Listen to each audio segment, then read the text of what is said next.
In the soft beginning of these late hours, there is a muted shift settling somewhere inside, not sharp, never sudden, more like a gentle loosening that doesn't declare itself.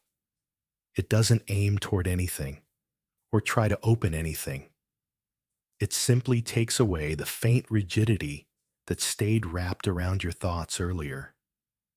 In this lower noise, there's a sense that the mind isn't guarding its edges the way it usually does, not dropping them, just not holding them as tightly. And in that small release, something quieter begins to outline itself, not fully, not clearly, only as a thin internal contour you wouldn't have noticed until now. It lives in the space that appears when the outer layers stop pressing forward. It has the softness of something that isn't trying to reveal anything, yet still becomes easier to sense. There's a mild widening here, the kind that forms without intention. Not a widening outward, but inward, as if certain distances shrink by themselves. The small divides between what you say you want and what quietly leans beneath it become less pronounced.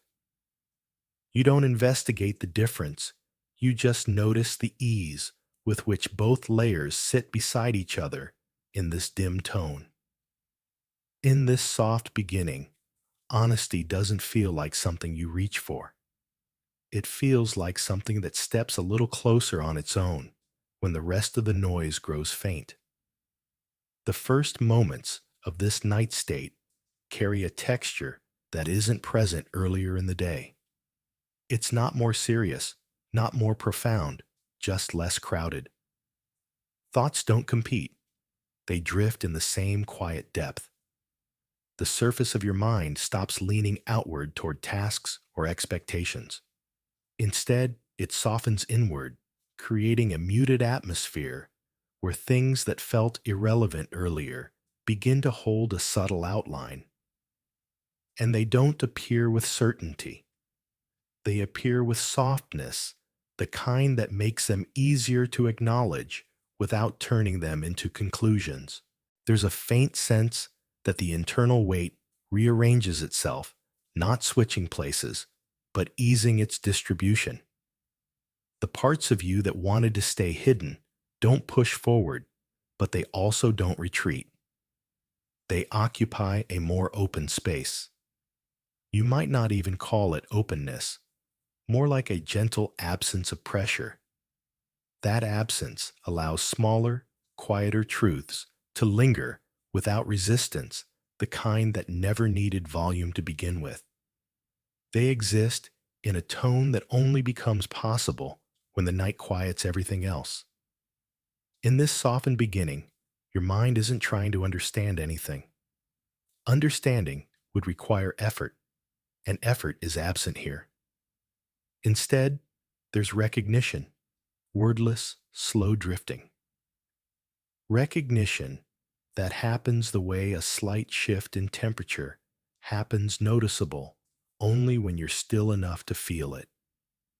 You sense it not because it becomes strong, but because everything else becomes softer.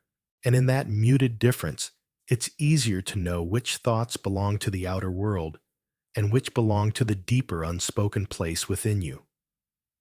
There is no urgency here. Nothing asks to be resolved. Nothing insists on being seen. The internal atmosphere is too dim for demands. That dimness is what lets honesty exist without pressure. The softer the tone becomes, the more certain inclinations stop hiding behind the noise of the day. They show up lightly, without sharp edges, without argument, without justification. They don't feel like revelations. They feel like things that were waiting for your mind to move slowly enough to meet them where they've always been. As this first part of the night settles, you notice how the quieter elements of yourself start to shape the space more naturally.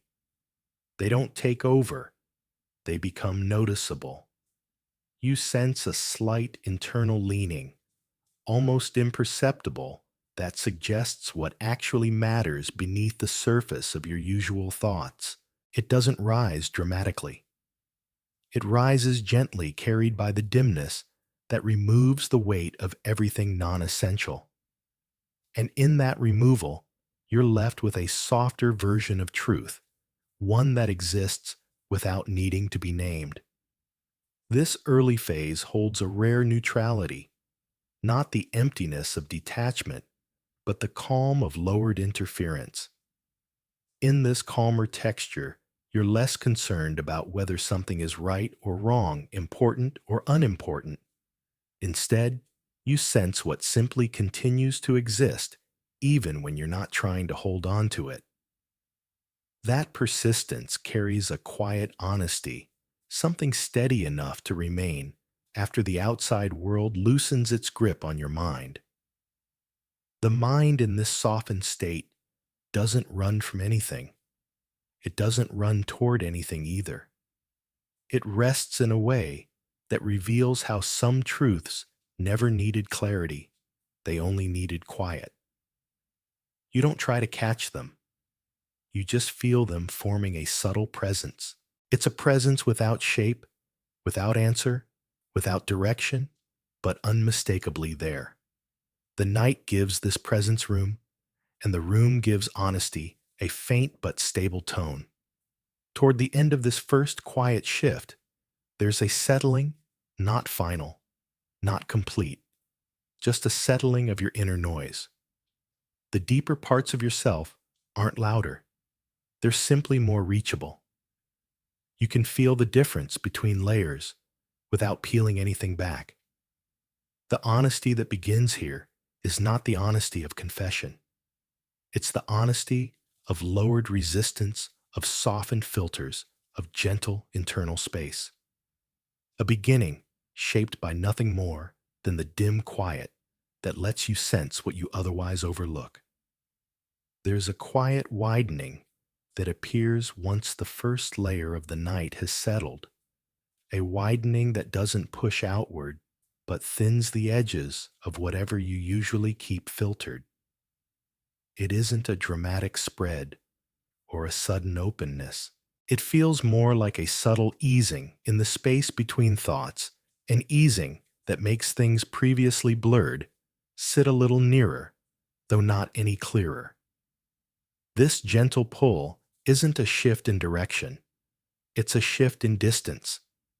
The inner edges that stayed faint during the day drift closer in a muted way, enough that you notice a small change in how your mind holds itself. As the quiet deepens, the filtering mechanism you didn't realize you used becomes less active. Not turned off, just softened. It's as if your mind stops sorting between what should stay close and what should stay far. That sorting loses its urgency, and in that loss, certain inclinations you held at a distance gather in a loosely defined space inside you. They don't appear as insights. They appear as unfiltered edges, thin outlines of things you touched before, but quickly brushed away. Now they return without the faint tension that kept them out of reach. There's an inner slackening that comes with these late hours, not a collapse of mental structure, but a kind of loosened grip. Things you kept rigid earlier no longer need to maintain their shape. They soften the way tone softens when you stop trying to hold a particular posture. In that softened internal tone, ideas and desires that once felt too sharp or too uncertain become easier to sense. They don't become louder. They become easier because the mind isn't insisting on protecting itself from them. You start to see how filtering is sometimes louder than the thought being filtered. And here, in this second drift of the night, a very light honesty begins to form, not as truth, not as revelation, but as closeness. You may not know what you want, but you can sense what moves slightly nearer, when the world inside you goes quiet. There's a small difference between what you think you want and what quietly leans forward when everything stills. That quiet leaning isn't a statement. It's an unguarded posture, the kind that appears when nothing is pushing back against it. You notice how the subtle friction in your mind reduces.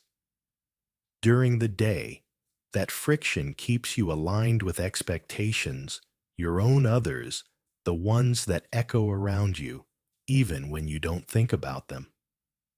But here, in the dim quiet of these hours, the friction that holds you in your daytime stance fades into something softer.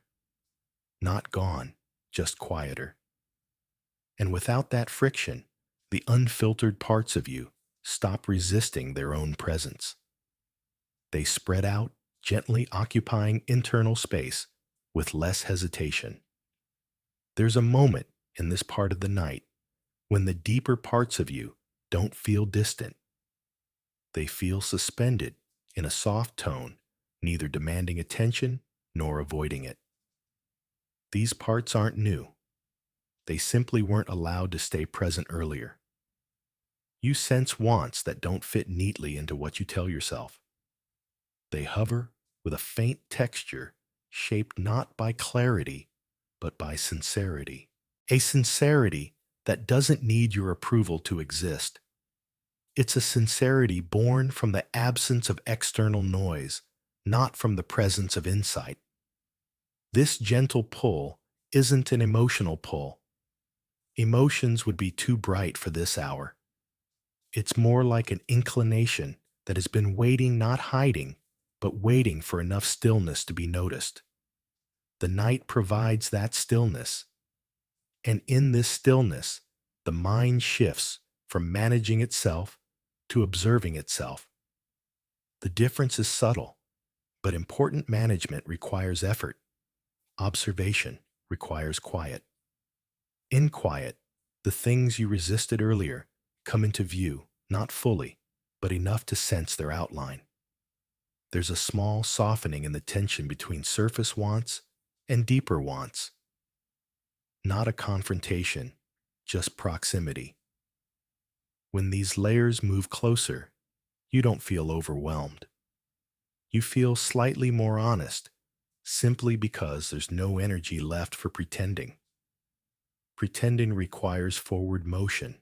These hours remove forward motion, replacing it with slow internal drift. And in that drift, the unfiltered edges become easier to sit with. They don't feel like threats. They feel like quiet truths, still learning how to stand.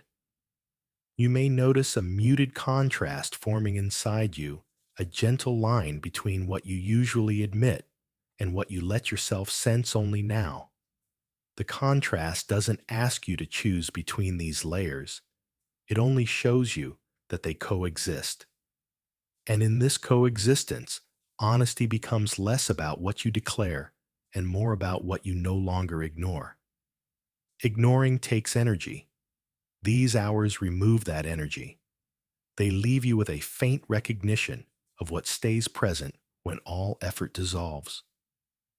The inner widening continues in small, nearly invisible increments. A thought that seemed too reckless or inconvenient earlier drifts into a softer place, not bolder, not more certain, just more real. A desire you brushed aside shows a faint persistence, not pressing, not pleading, simply continuing to exist without the old resistance. You recognize its quiet shape without forcing yourself to define it. In this dim, quiet definition, feels unnecessary. Presence is enough.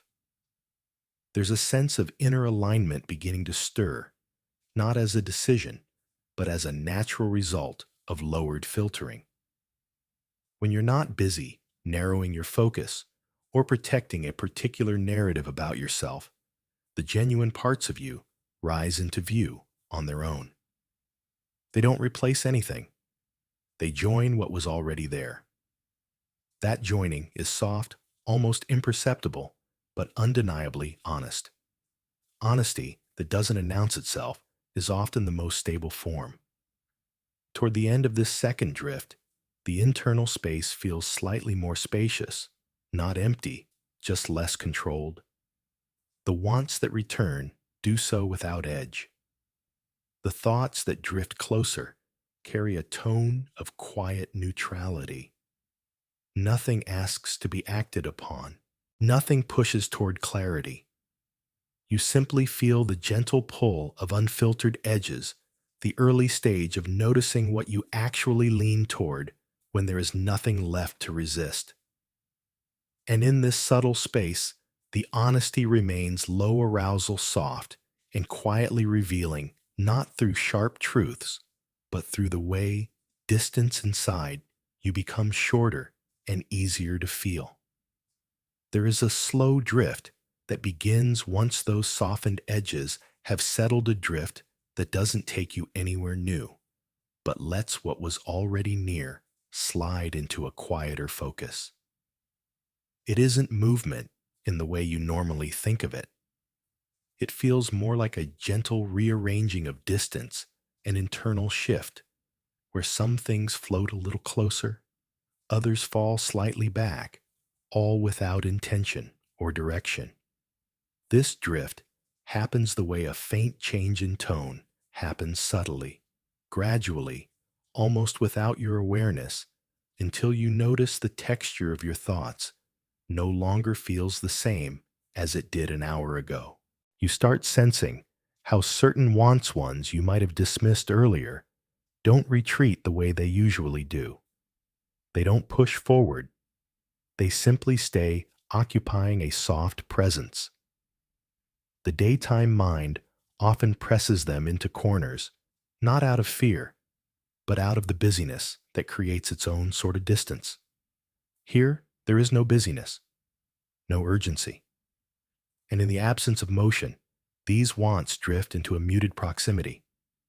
They feel neither intrusive nor revealing, just persistent in their gentle weight. This drift doesn't sharpen anything, quite the opposite.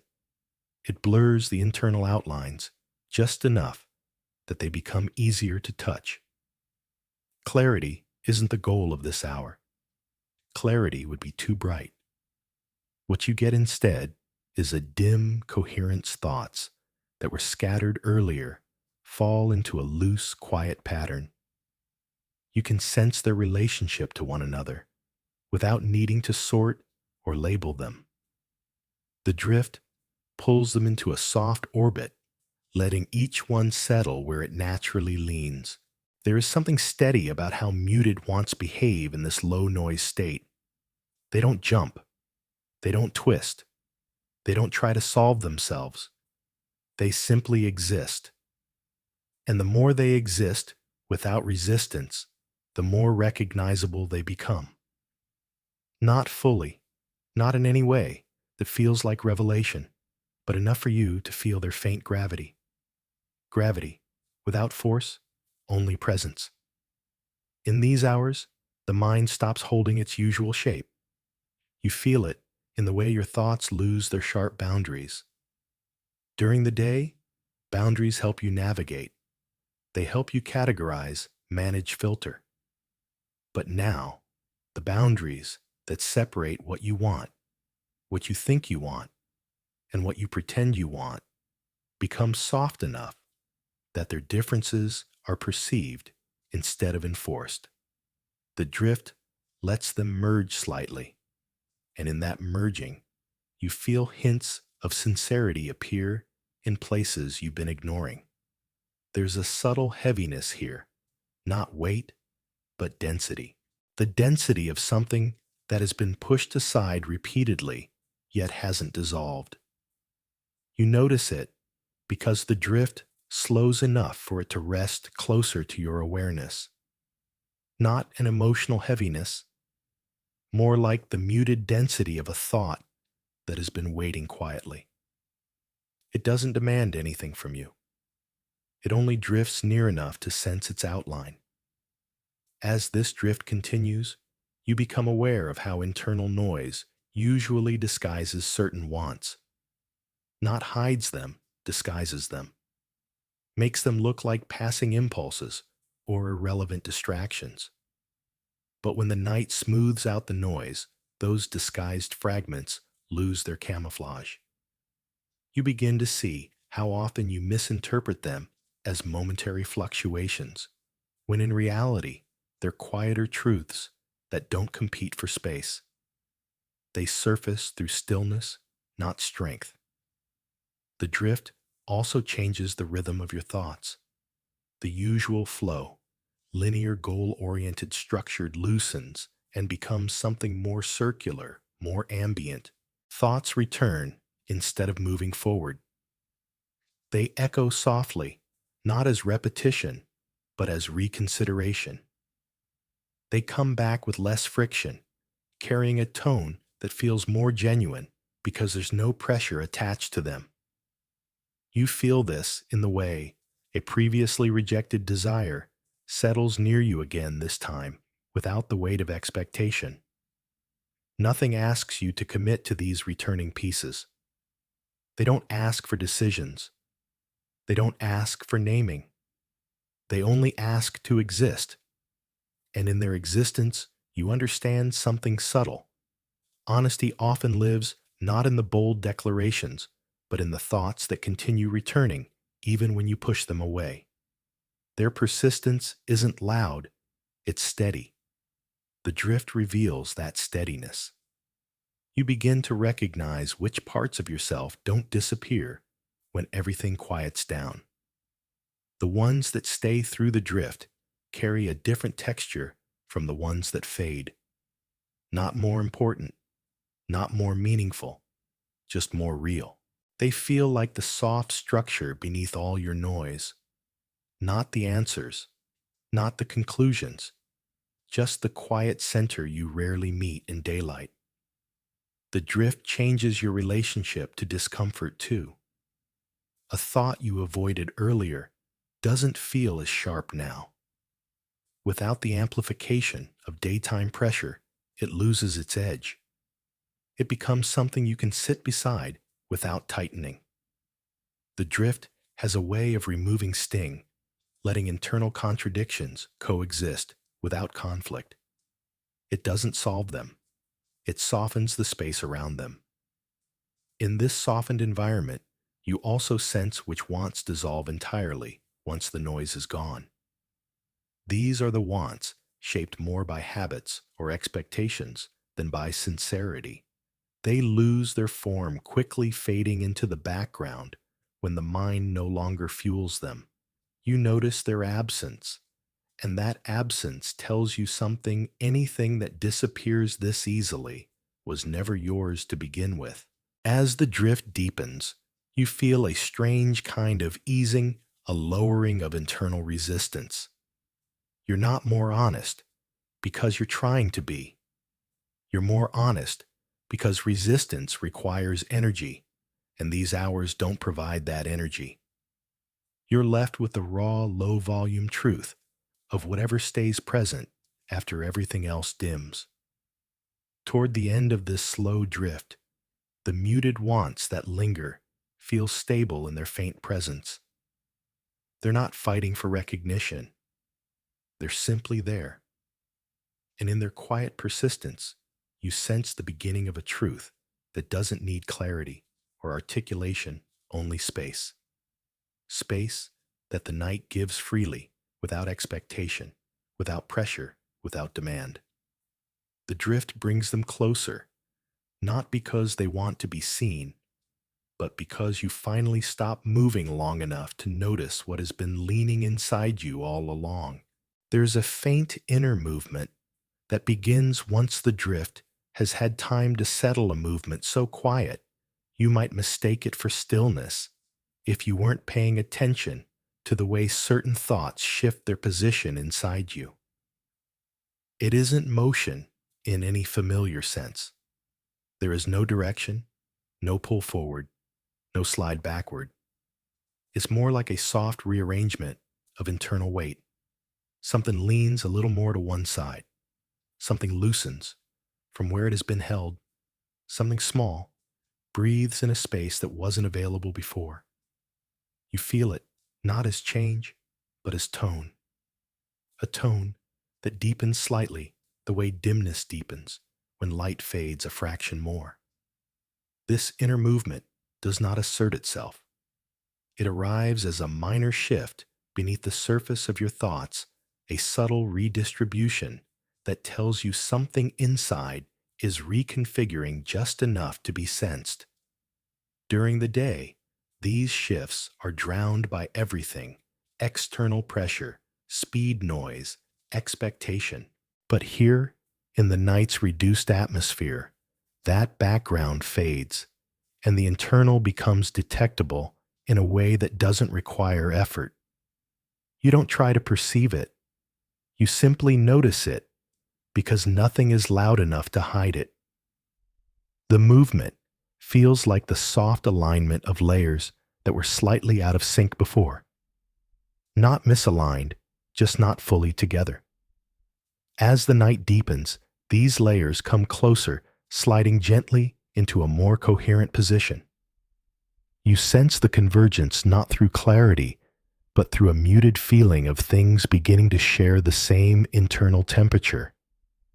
The parts of you that resist contact in the daytime start touching one another in softer ways. Their edges settle, their distances shrink, and that shrinking gives the impression of subtle honesty rising from beneath the usual posture you carry. In this inner movement, wants that were obscured earlier do not sharpen. They soften in a way that lets you approach them without tension. Their softness makes them approachable, not because they change, but because you do. The lowered internal noise removes the instinct to manage yourself. Without that management, wanting becomes something you can observe without judgment or pressure. You feel the shape of a desire or a preference as if it has been blurred around the edges, making it less intimidating, less rigid, less defined, and paradoxically more real. There's a moment when the movement inside you becomes unmistakable. Not dramatic, not bright, but undeniably present. A quiet current flowing between two parts of your mind, bringing them close enough to sense each other. One part carries what you say you want. The other carries what you quietly lean toward. The current doesn't merge them, but it allows them to sit in the same internal field, neither dominating the other. It's the kind of contact that doesn't require conclusion. It only asks you to feel the difference between them without pushing for resolution. You might notice a slight tilt forming an internal inclination towards something that felt distant earlier. The tilt is gentle, almost easy to ignore, but persistent. It signals that the deeper part of you has been leaning in this direction longer than you've admitted. Now, with the filters softened, you can sense that leaning without interference. It doesn't feel like discovery. It feels like recognition, the quiet kind that surfaces when you stop running from your own internal proximity. This movement also rearranges the emotional tone of your mind, not intensifying it, not dulling it, but smoothing it into something more even. The friction between layers reduces, allowing your inner experience to flow without the usual catches. Those catches, doubts, dismissals, rationalizations are still there, but they're quieter, too dim to interrupt the movement. As they fade, the things they once blocked become accessible in a soft, unthreatening way. There's a subtle blending happening, a merging of small fragments that didn't belong together earlier, but now begin to form a cohesive internal contour. Ideas you brushed aside drift back and align themselves with feelings you had set aside. Tiny pieces of truth that didn't fit anywhere during the day start to find their place in the faint night space. You don't try to assemble them. They assemble themselves drawn into quiet alignment by the lowered internal noise. This inner movement carries a warmth that isn't emotional warmth, it's tonal warmth. The feeling of something that has room to settle without strain. Wants that once felt too sharp take on a rounder presence. They no longer poke at you. They rest inside you. Even the wants you've avoided lose their edge. Their texture becomes muted like soft gravel smoothing under slow water. They don't lose meaning. They lose abrasiveness. And in their smoother texture, you find it easier to approach the truth they hold. As movement continues, you may sense a deeper layer, stirring the layer that hosts what you don't articulate, what you don't categorize, what you don't permit yourself to think too loudly. That layer doesn't speak. It shifts. The shift is small, but meaningful. It tells you that something inside has been waiting for the quiet to stretch enough for it to move freely. Not forward, not outward, just freely. Without the tension of the day, that movement becomes natural, like exhalation after holding your breath without realizing it. There's also a gentle distancing that occurs simultaneously. Some thoughts drift farther away, not pushed, not rejected, just released from the internal space that needs clarity. They aren't wrong thoughts, they're simply not the ones that belong here in this deeper tone. Their movement outward makes space for the quieter truths drifting inward. The push and pull isn't visible, only the results are. You sense where things are going, not through direction, but through absence and presence. In the later moments of this part, the inner movement stabilizes into a soft internal coherence, the kind that feels like a muted hum beneath your thoughts. It's neither steady nor rhythmic. It's natural, unpredictable, yet calm. You sense what you want without needing to name it. You sense what you don't want without needing to discard it. Everything exists in a mild drifting balance, a balance that could not appear earlier when your mind was too busy maintaining its structure. And as the movement slows, there is a gentle settling of truth, not a sharp truth, not a bright truth, but a quietly living truth that has been waiting beneath your daytime layers. It doesn't rise. It doesn't reveal itself. It simply stops hiding because nothing in you is trying to hide it anymore. There is a soft fall inside you that begins when the earlier movement has drifted long enough, a fall that doesn't resemble collapse or surrender, but something far more subdued, like the quiet lowering of an internal structure that no longer feels obligated to hold itself upright. It isn't dramatic. It isn't emotional. It happens the way dimness deepens without changing the shape of the room around it.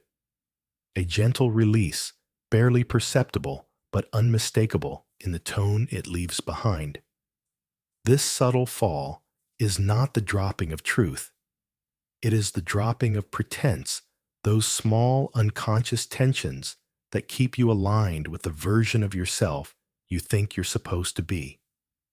During the day, those tensions feel necessary.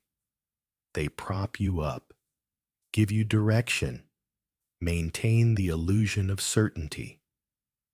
But here, in the softened hours, the effort they require becomes too heavy for the quiet inside you. Not heavy in a burdensome way, heavy in a way that reveals how much you've been holding without noticing. As those pretenses lose weight, you feel a mild settling across the internal landscape.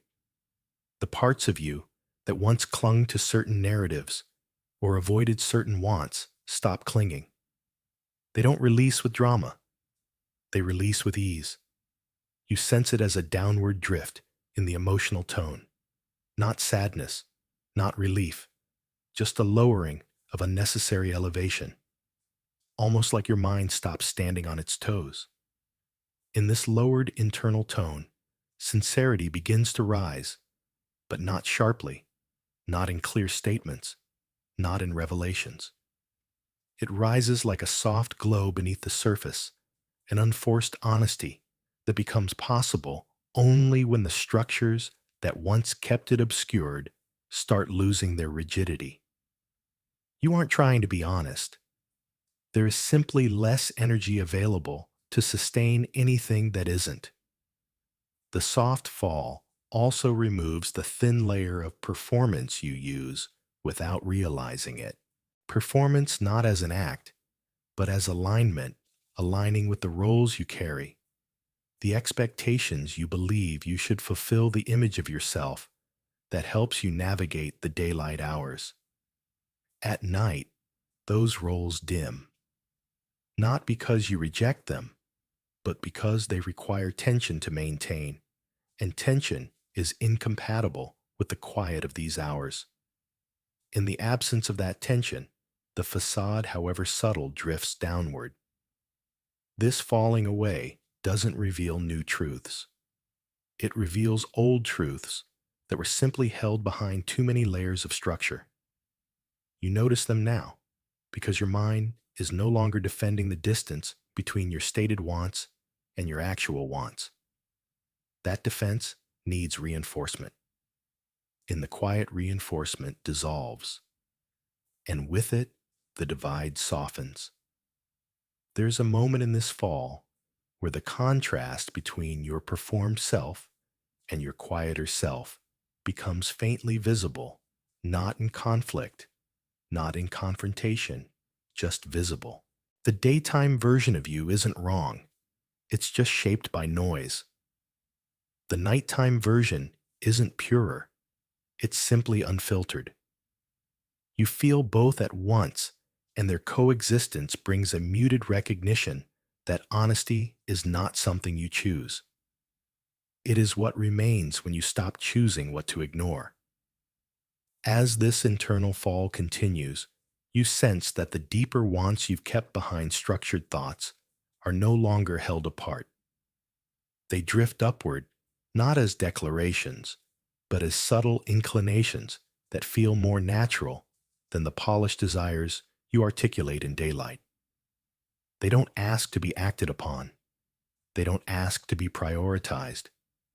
They only ask to be acknowledged softly, the way a quiet current asks to be felt rather than followed. There's a distinct quiet that forms in this stage, a quiet not outside you, but inside. A quiet that comes from the removal of effort. Most of the time, you don't realize how much effort goes into upholding the parts of yourself that feel socially coherent or personally comfortable. But here, without external stimulation, that effort dissolves. And as it dissolves, what remains is whatever does not require effort to exist. This is where the soft fall becomes noticeable, not in the dropping itself, but in the stillness it creates afterward. The stillness reveals which wants were propped up by expectation and which ones were held upright by something more genuine. The expected wants waver. The genuine ones stay. Not firmly, not boldly, just steadily. In this dim quiet, you can feel the subtle sincerity beneath your preferences. The parts of you that lean gently toward a direction even when you don't admit it. You feel it in the soft tug inside your awareness, the kind that isn't strong enough to push, but is consistent enough to stay. That consistency is what tells you it's real, not true in a definitive sense, just real enough to matter. As pretenses continue to loosen, you also notice how certain rationalizations lose their shape. The explanations you gave yourself earlier, why you chose one thing over another, Why you dismiss something without admitting you were dismissing it begin to fade. Not crumble, not unravel, fade. They were held together by mental structure, not conviction. Structure weakens in the night. Conviction survives. And what remains after the fade is what your mind has been leaning toward long before you acknowledged it. There's something gentle about how honest you become when nothing inside you is forced to hold itself in place. The honesty isn't directed at anything. It isn't about truth-telling or confession. It's simply what emerges when the scaffolding of expectation lowers. When the internal backdrop becomes quiet enough for the unfiltered parts of you to appear without resistance. Near the end of this fall, you sense that the boundary between what you allow yourself to feel and what you avoid thinking about becomes thinner, not in a painful way, but in a natural way. The night doesn't make you confront anything. It makes confrontation unnecessary. What's left is an internal closeness to the things you spend the day keeping at arm's length. Not by choice, by noise. And in this closeness, the honesty becomes warm, unpressured, and faintly stable. The kind of honesty that doesn't resolve anything, doesn't demand anything, but simply shows you what has been leaning inside you once the unnecessary weight finally falls away. There is a quiet transparency that forms once the soft fall has lowered enough of your inner structure, a transparency that doesn't illuminate anything, but makes the internal atmosphere thin enough that you can sense what lies beneath without needing to reach for it. It's not openness. Openness feels active, almost intentional. This is gentler and easing of the subtle fog that usually sits between you and the quieter parts of yourself. The fog doesn't clear. It simply loses density, letting faint outlines appear without sharpness or demand. In this softened tone, everything inside feels slightly more see-through. Thoughts that earlier felt opaque now drift with less weight, and in their lighter movement, you sense the undercurrent beneath them. Not because you try to understand it, but because there's less interference between what you think and what you quietly know. This form of transparency doesn't bring clarity, it brings access. Access to the things you don't articulate, the preferences you don't speak aloud, the inclinations that rarely survive the noise of daytime cognition. You start noticing how some internal shifts don't need volume to be real. They show themselves in how they remain steady as everything else dims. A want that felt insignificant earlier now sits in a soft spotlight, not bright, not focused, but noticeable, simply because the surrounding space has gone quiet enough for it to stand without effort. You don't lean toward it. It leans toward you, or perhaps it always did. And the lowered arousal of these hours finally lets you feel the subtle pressure of its presence. As the transparency expands, you feel the filtering mechanism weaken further. Not crumble, not malfunction, just calm. And in that calm, the thoughts you once categorized important, temporary, irrelevant, all lose their labels. They float without hierarchy, and in floating, their true weight becomes visible in a muted way. Some thoughts drift upward, with surprising steadiness, held aloft by their quiet authenticity. Others sink softly, revealing that their daytime prominence was maintained more by external rhythm than internal truth. This fading of internal hierarchy allows you to sense which parts of yourself are actually grounded. The grounded ones don't move. They're the ones that stay even as everything else rearranges. You feel their presence as a warm, low-weight density. Not comforting, not soothing, just real. The ungrounded parts drift away in this transparency, dissolving at the edges as if they were made of thoughts you adopted rather than thoughts you owned. There's a moment when this transparency becomes almost tactile, a thinness in the mental air that lets you feel the direct texture of your own wants. Not the polished versions you express outwardly, but the versions that exist beneath all your practiced reasoning. They aren't dramatic, they're subtle. They carry a quiet conviction that doesn't need articulation. You feel their shape through the way they persist even in this dim atmosphere. You also sense how some of your usual defenses have dissolved without you noticing.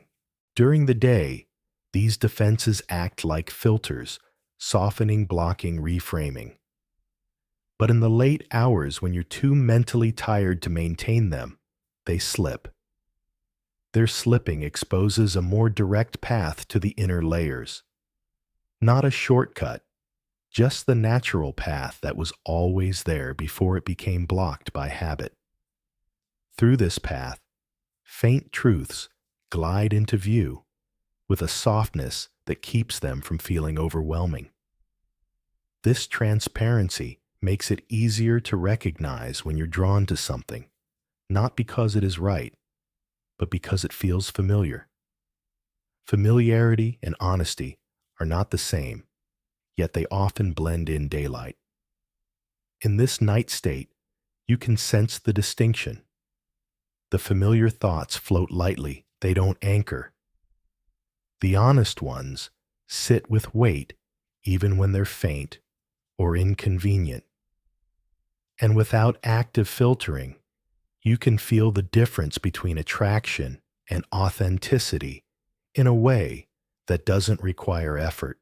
A low arousal quiet fills the space inside you. This quiet doesn't mute your thoughts, it reveals them. It removes the static that would normally distort their sound. With less static, every internal motion feels smoother and more present. Even discomfort loses its sharpness in this transparency. When you're not resisting the presence of a thought, it stops needing to push against you. What remains is a soft, unforced awareness of what simply is inside you. The transparency grows into something like a soft internal window, not looking outward, but inward onto the parts of yourself you rarely stand still long enough to observe. Through this window, you sense the patterns that repeat quietly, a drift toward a certain preference, a lingering pull toward a certain truth, a soft recoil from something that doesn't align with your deeper shape.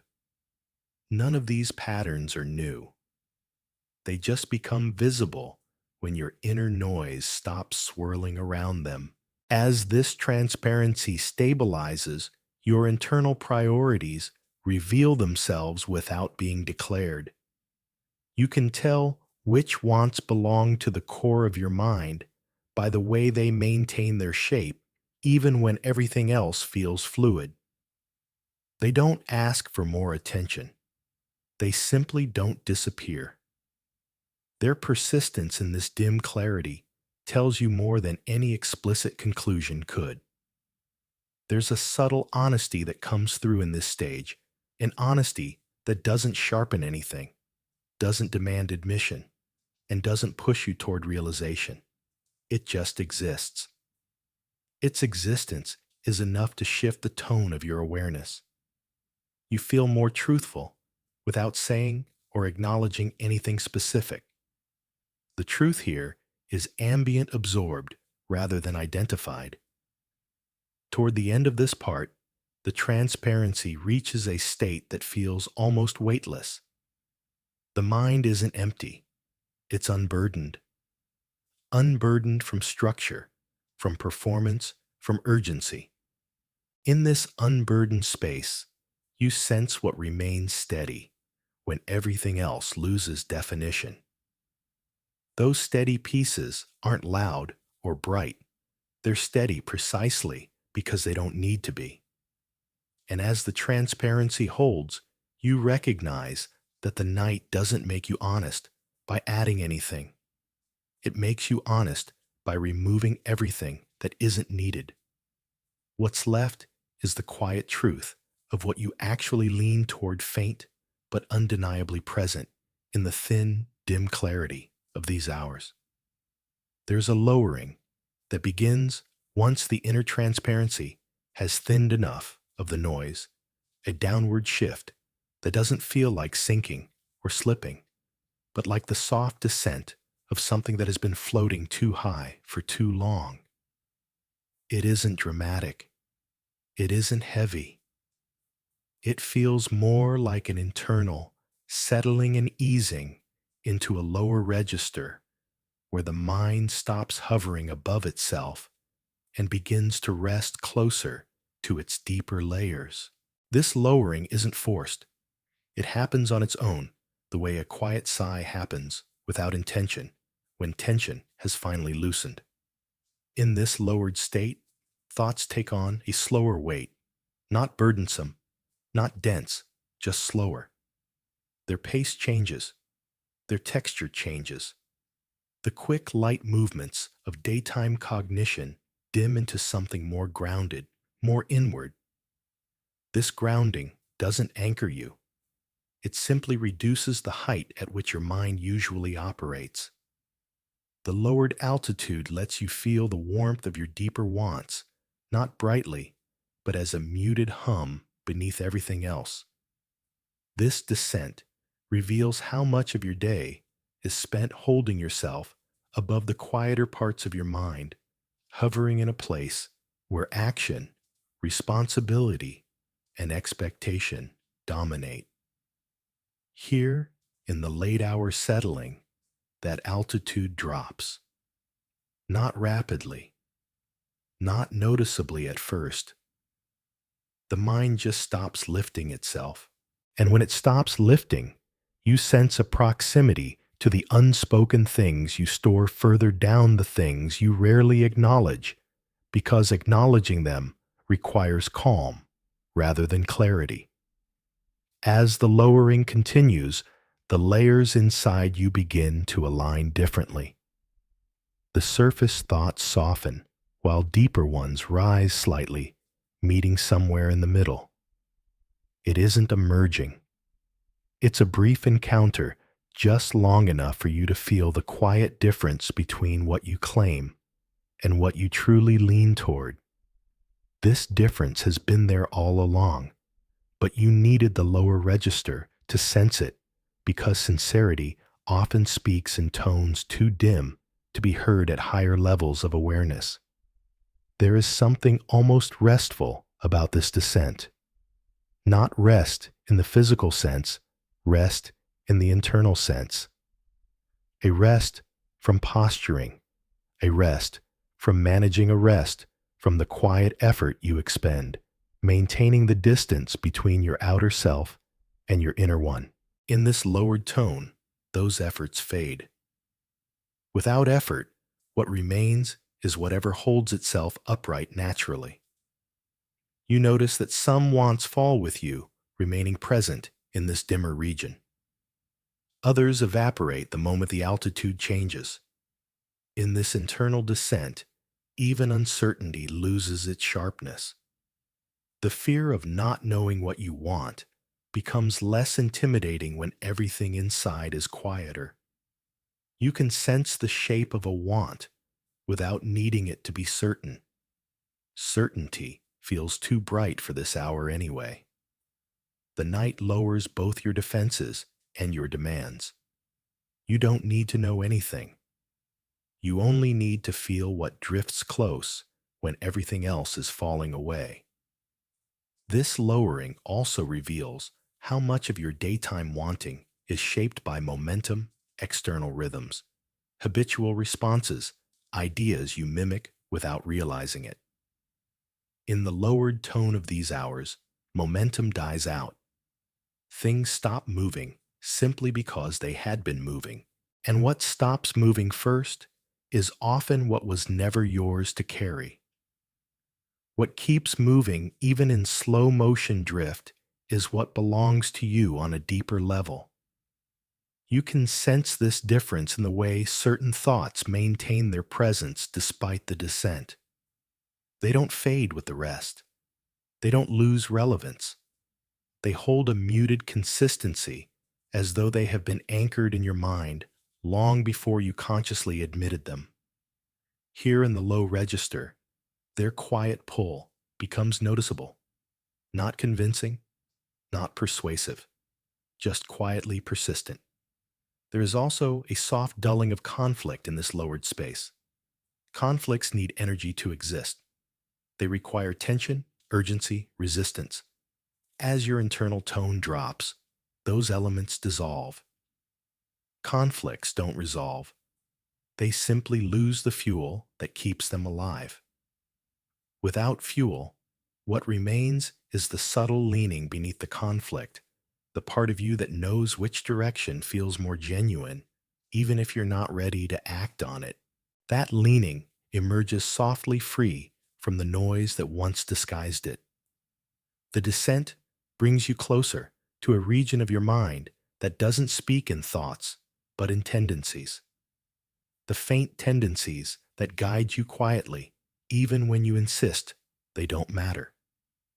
These tendencies become easier to feel now because you're no longer hovering above them. You're closer to where they live. And in this closeness, they show their shape, not as answers, not as revelations, but as low, steady currents that have always flowed beneath your conscious thinking. You begin to feel the subtle difference between wants that float and wants that sink. Floating wants are light responsive, influenced by the moment. Sinking wants are grounded. They settle naturally. They remain even as everything else shifts downward with you.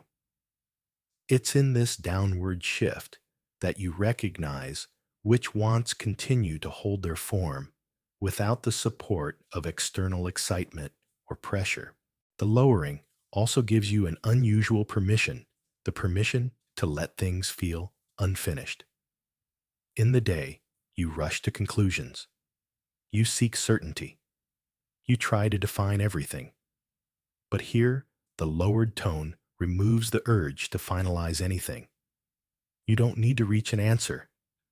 You don't need to categorize. The descent makes lingering feel natural.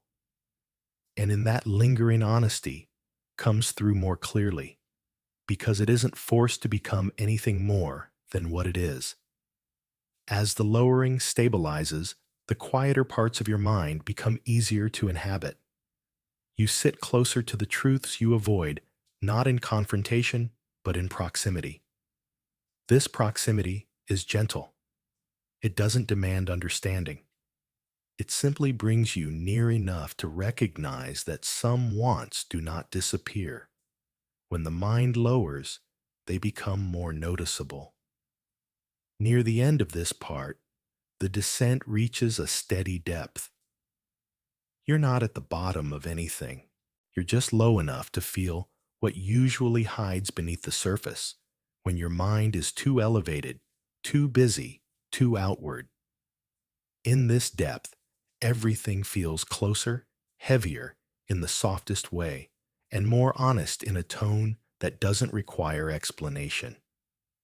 And as the quiet lowering settles into stability, you recognize that this depth doesn't reveal new truths. It simply brings you closer to the ones that were already waiting steady in their soft persistence beneath all the noise you didn't realize you carried. There is a muted clarity that begins forming once the lowering has taken full shape, a clarity not born from sharpness or insight, but from the way the late-hour tone smooths everything inside you until even the faintest contours of your thoughts become easier to feel. It isn't clarity in the usual sense.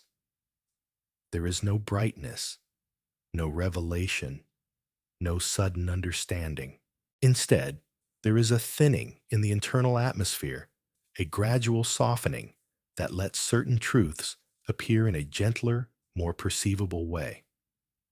The late hour does not clarify your mind. It quiets it enough that clarity no longer needs to fight for space.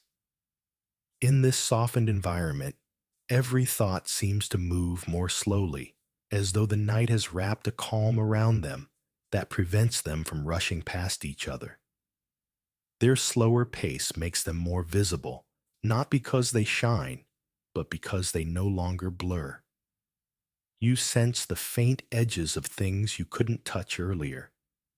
You feel the mild weight of wants that were once overshadowed by urgency.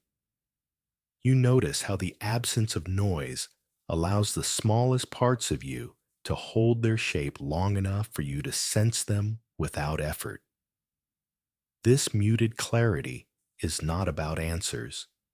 It is about tone.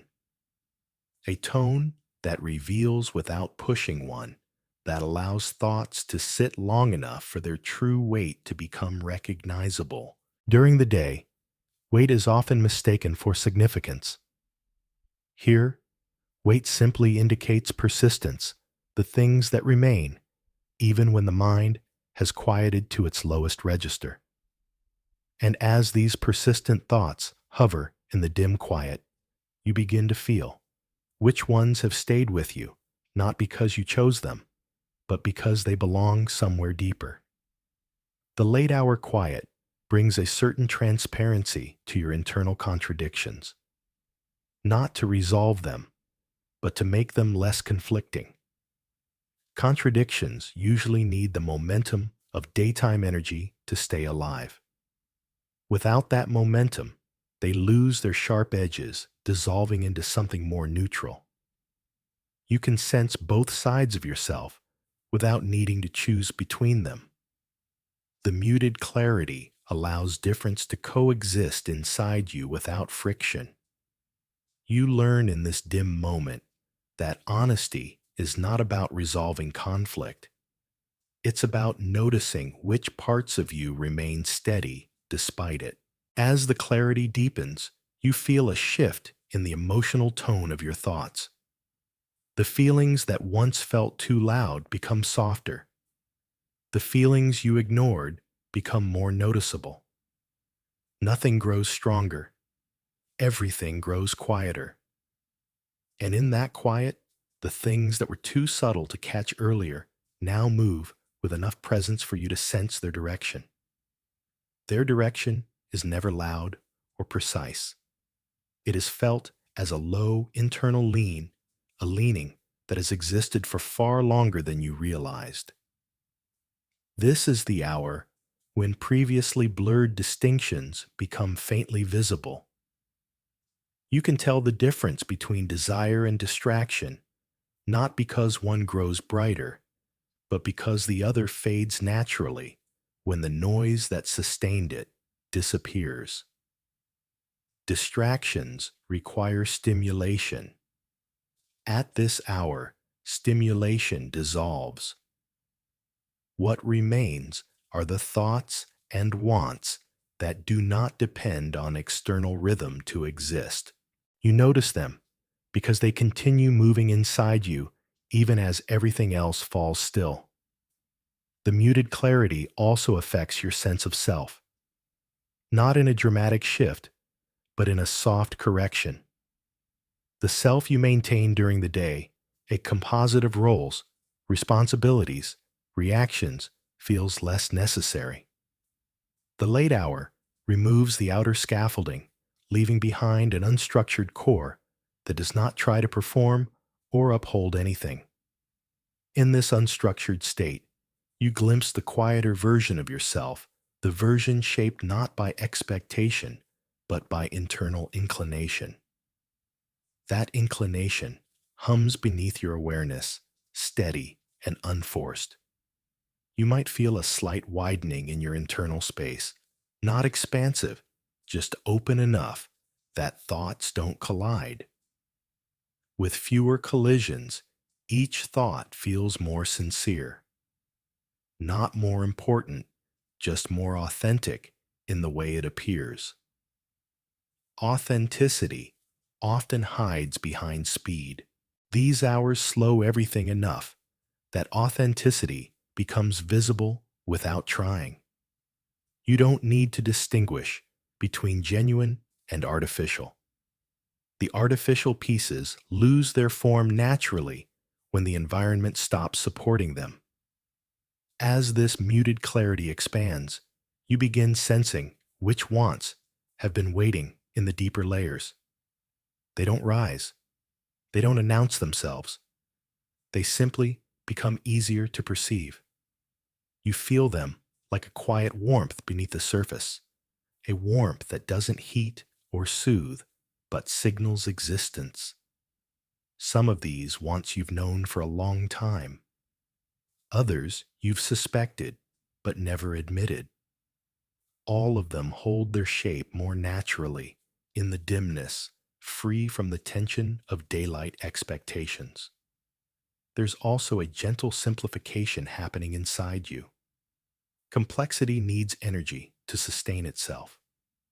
The late hour removes that energy. Thoughts that once branched into countless possibilities now settle into their simplest forms. The simplicity isn't reductive, it's clarifying. It shows you what remains when everything unnecessary drops away.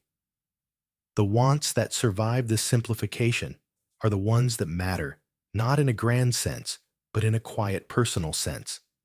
They are closer to your foundation. Muted clarity also dissolves your need for justification. During the day, wanting something often triggers explanations why you want it, whether you should want it, how it fits into everything else. Here, those explanations lose momentum. You no longer feel compelled to justify what you lean toward. Leaning becomes enough. The night offers you a moment free from the need to evaluate your inclinations. You simply notice them, and noticing reveals more truth than analyzing ever could. In the final stretch of this muted clarity, the internal world feels smoother. Not empty smooth. Thoughts move without friction. Truths surface without pressure. Wants exist without labels. In this smoothness, you feel as though everything inside is aligned with a late-hour tone, slow, soft, low, honest in the faintest way. The mind doesn't reach for anything. It doesn't defend anything. It simply settles into the quiet understanding that some truths do not need light to be seen. They only need the dimness to stop obscuring them.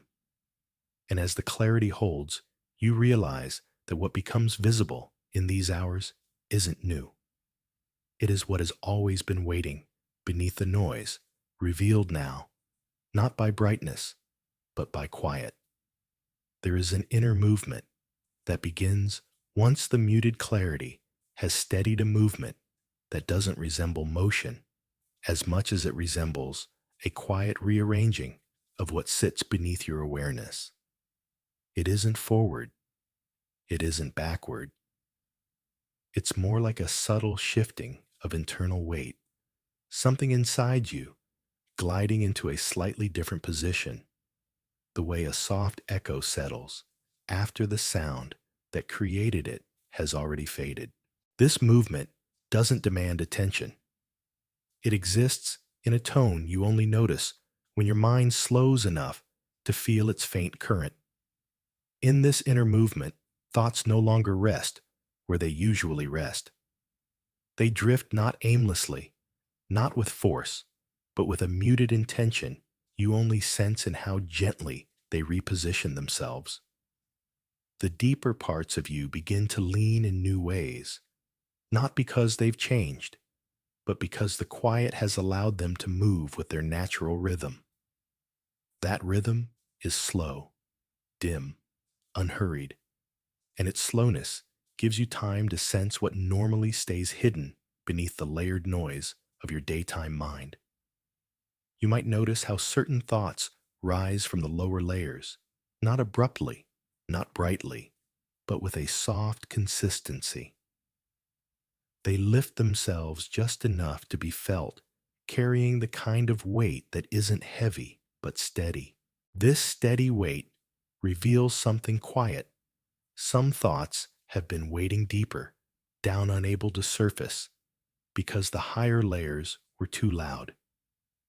The night has lowered everything enough that the deeper layers can move freely.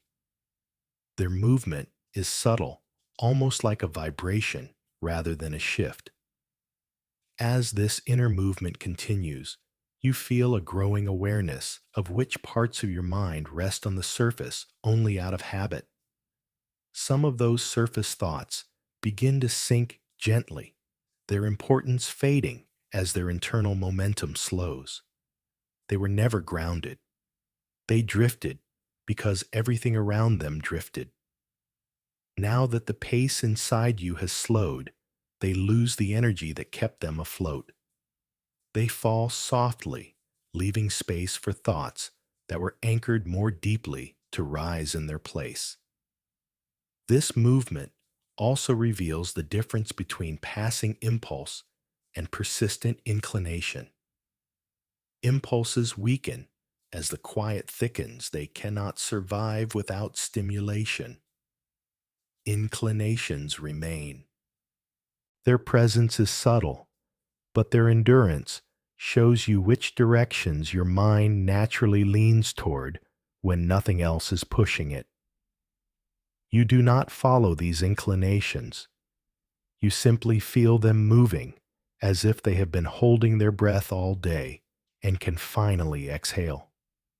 There's a moment during this inner movement when certain desires feel closer than they have felt in a long time. Not clearer, just closer. Their closeness doesn't ask anything from you. It merely exists with more stability, the way an object feels heavier when your hands stop trembling.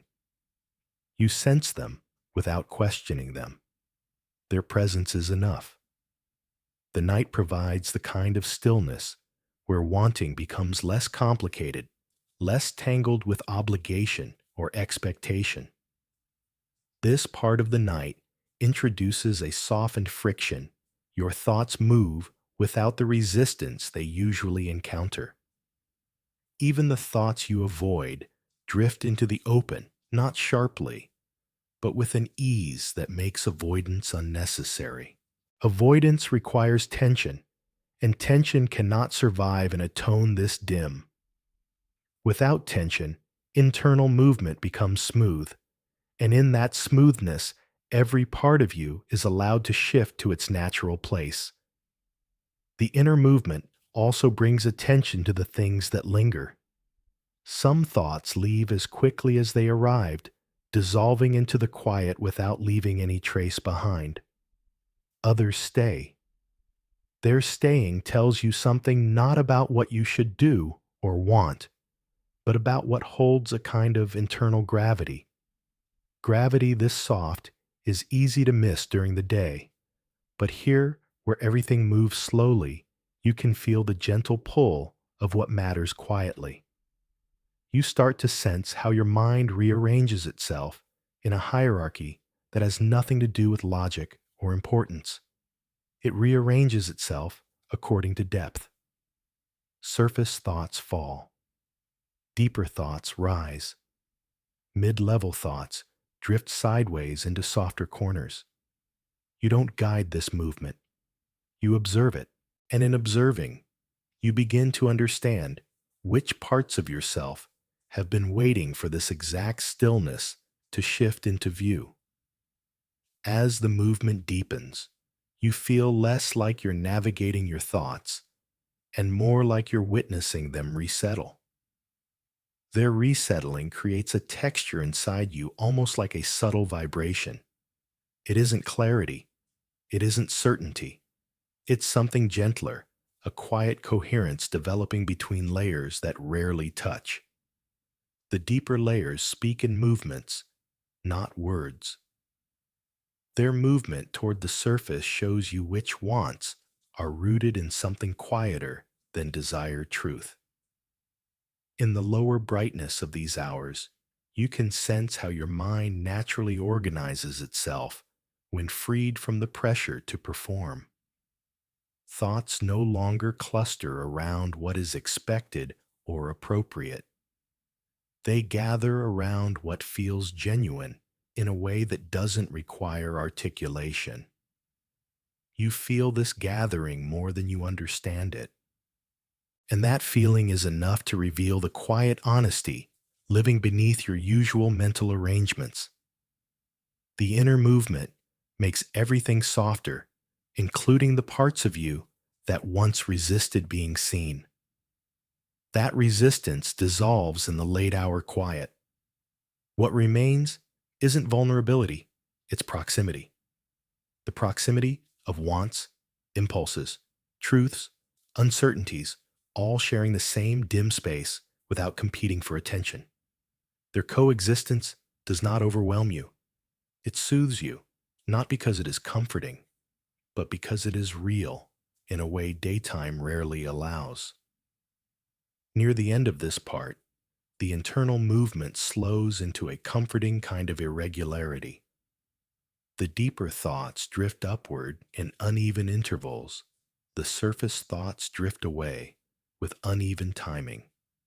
And the true core beneath everything continues its quiet pulse. This pulse is not emotional. It is structural, the subtle rhythm of your deeper self asserting its presence without controlling anything. And as the inner movement reaches its quietest point, you sense a soft truth settling beneath it. What rises in these hours rises because it has always belonged to the deeper parts of you, unaffected by noise, waiting for the night to move the rest of your mind out of its way. There is a quiet alignment that begins once the deeper movement has steadied an alignment that doesn't arrive as realization or conclusion, but as the soft moment when different parts of you start sharing the same internal tone. It's not unity. It's not clarity. It's the gentle sensation that your inner world is no longer pulling in multiple directions with the same force. The tension between layers loosens, leaving a muted cohesiveness where everything feels slightly closer, slightly warmer, slightly more willing to exist without conflict. In this softened alignment, thoughts that once lived far apart drift into a shared field. They don't merge. They don't resolve. They simply rest at a distance that no longer feels strained. The quiet lowering from earlier makes this possible. When your mind stops holding itself up high, the layers beneath can finally reach one another without needing to stretch. That reaching is subtle, barely detectable, but you sense it in the way your thoughts begin to echo one another with less dissonance. The warmth in this alignment isn't emotional warmth. It's tonal warmth, a faint heat that comes from internal friction fading. There are moments during the day when your desires feel scattered, pulled apart by obligations, or shaped by the momentum of what you think you should want. But here, in this low, late-hour tone, the should fades. The want remains. And in the absence of that friction, your mind feels less split between what feels safe to admit and what quietly pushes through from deeper layers. This alignment reveals itself first through softness. Every thought feels slightly rounder, every feeling slightly less sharp. Even your uncertainties lose some of their edge, not because they are resolved, but because the internal environment doesn't amplify them anymore. You begin to realize that many of your internal conflicts were born from noise, not truth. And once the noise lowers, those conflicts naturally lose their strength. You don't resolve them. The night simply makes them irrelevant. As the alignment deepens, you sense a slow merging of tone between contradictory parts of yourself. One part that insists on rationality meets another that leans toward longing.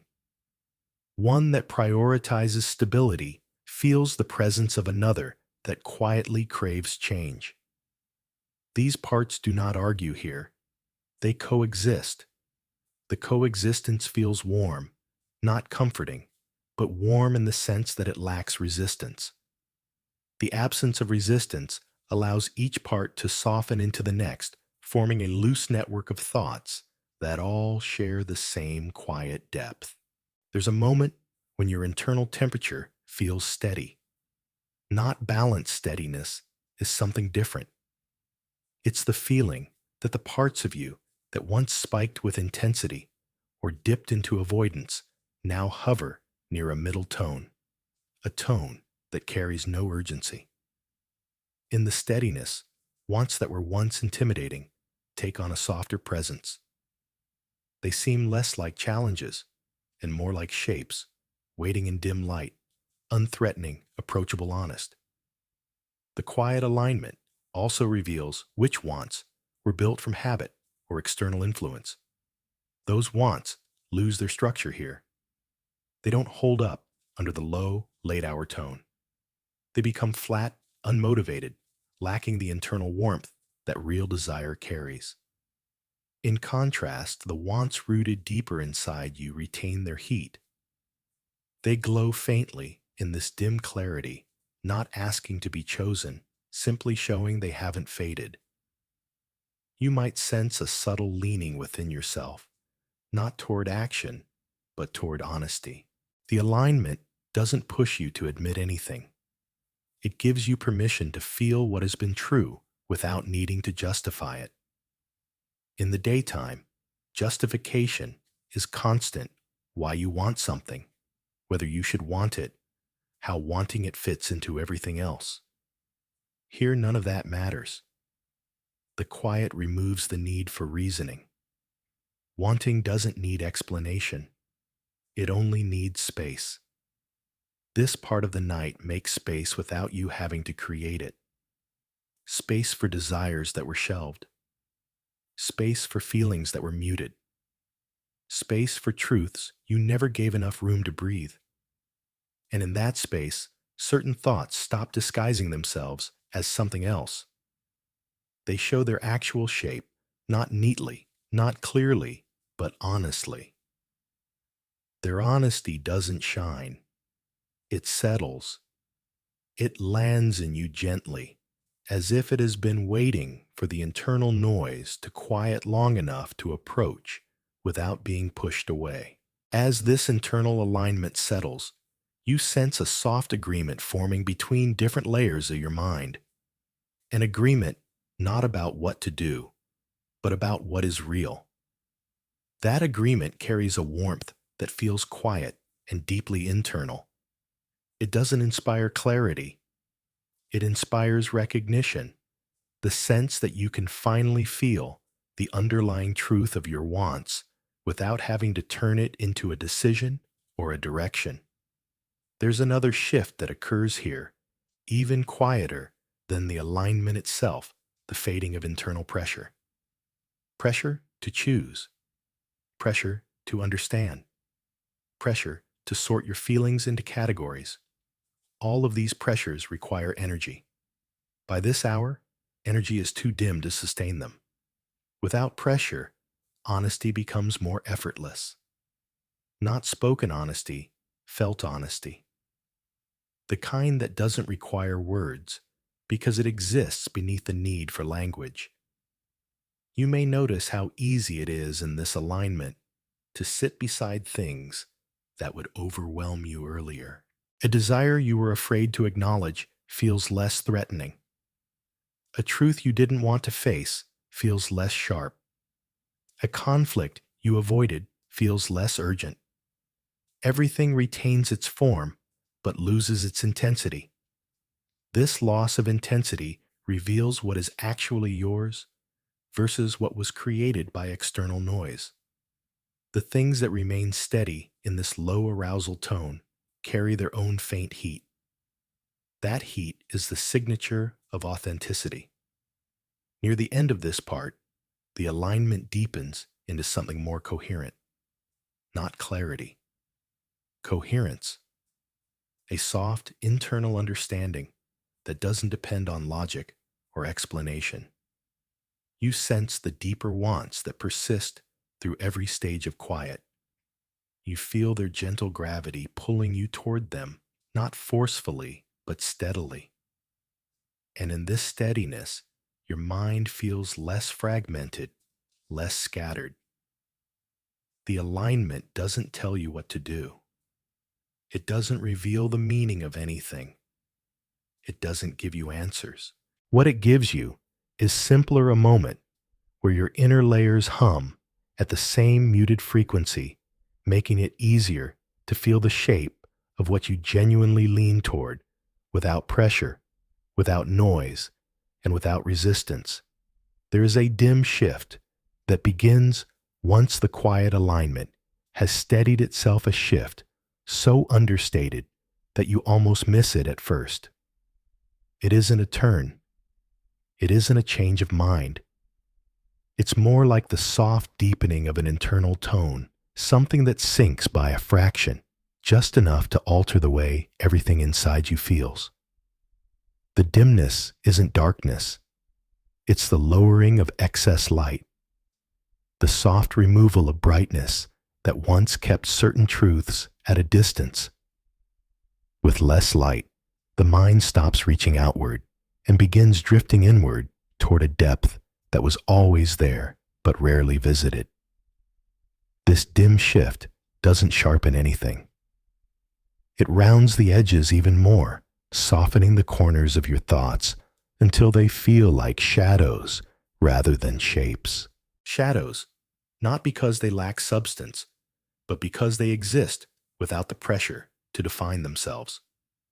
In daylight, you want everything to be clear.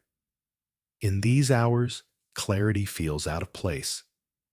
Dimness becomes the natural environment for honesty to settle without exposure. Honesty doesn't need brightness. It needs quiet. As the shift continues, you sense a cooling in your internal pace. Thoughts that once had a faint glow now dim into something gentler. You notice how your mind stops trying to evaluate or interpret them. Interpretation takes energy that these hours naturally dissolve. Without the urge to interpret, you're left with the simple presence of what remains. And it's in this presence that you begin to feel the depth beneath what you want, the faintness that was there long before you paid attention. This dim shift has a way of revealing how much brightness distorts truth. Brightness forces visibility. Dimness allows subtlety. In subtlety, you find a different kind of recognition, one that happens not through clarity, but through resonance. Something resonates when it belongs to you, even if you cannot name it. You feel that resonance now, not as a strong pulse, but as a muted echo that travels through your quieter layers. It doesn't ring loudly. It thuds softly deep inside, almost like a slow heartbeat of truth. The more this dimness settles, the more your surface thoughts fade into gentle outlines. Their outlines are still there, but they no longer dominate the internal landscape. Instead, deeper thoughts, ones that live below the surface noise, begin to hold a steadier presence. They're not stronger. They're simply less hidden. Dimness removes the glare that kept them in shadow, letting them breathe in the cool quiet of these hours. You might sense in this dim shift how your internal hierarchy rearranges again, this time not through movement, but through weight. The things that matter lightly float near the surface, but the things that matter deeply sink into the dimness with a gravity that makes them easier to feel. Not heavier, just more grounded. You recognize them by how unchanged they remain, even as everything around them dims. There's also a faint hush that forms in your awareness, not silence, but hush. Silence is empty. Hush is softened. In this hush, thoughts lose the sharpness of their edges and feel more like impressions than statements. Impressions are more honest. They don't pretend to be complete. They don't force themselves into understanding. They simply exist as faint truths, waiting for the dimness to give them space to exist without being dissected. This part of the night brings out the truths that live too deep for brightness. Brightness exposes. Dimness reveals. Exposure is abrupt. Revelation is gentle. The truths that rise in dimness are those that prefer gentleness. They don't survive confrontation. They unfurl, slowly, quietly. You feel them more than you think them. They approach like a soft current that brushes against you without announcing itself. The dim shift also shows you how certain thoughts lose meaning once the internal light lowers. These thoughts relied on visibility attention noise. Without that environment, they lose their importance. They flatten. They dissolve. And in their absence, you feel the unchanging presence of deeper wants, wants that have no need to be seen in order to exist. Their existence is not dependent on clarity. It is dependent on depth. And depth thrives in dimness. You may notice a soft sinking inside you. Not a sinking of emotion would be too loud for this hour. It's a sinking of expectation. Expectations need light to survive. They dissipate when the internal brightness dims.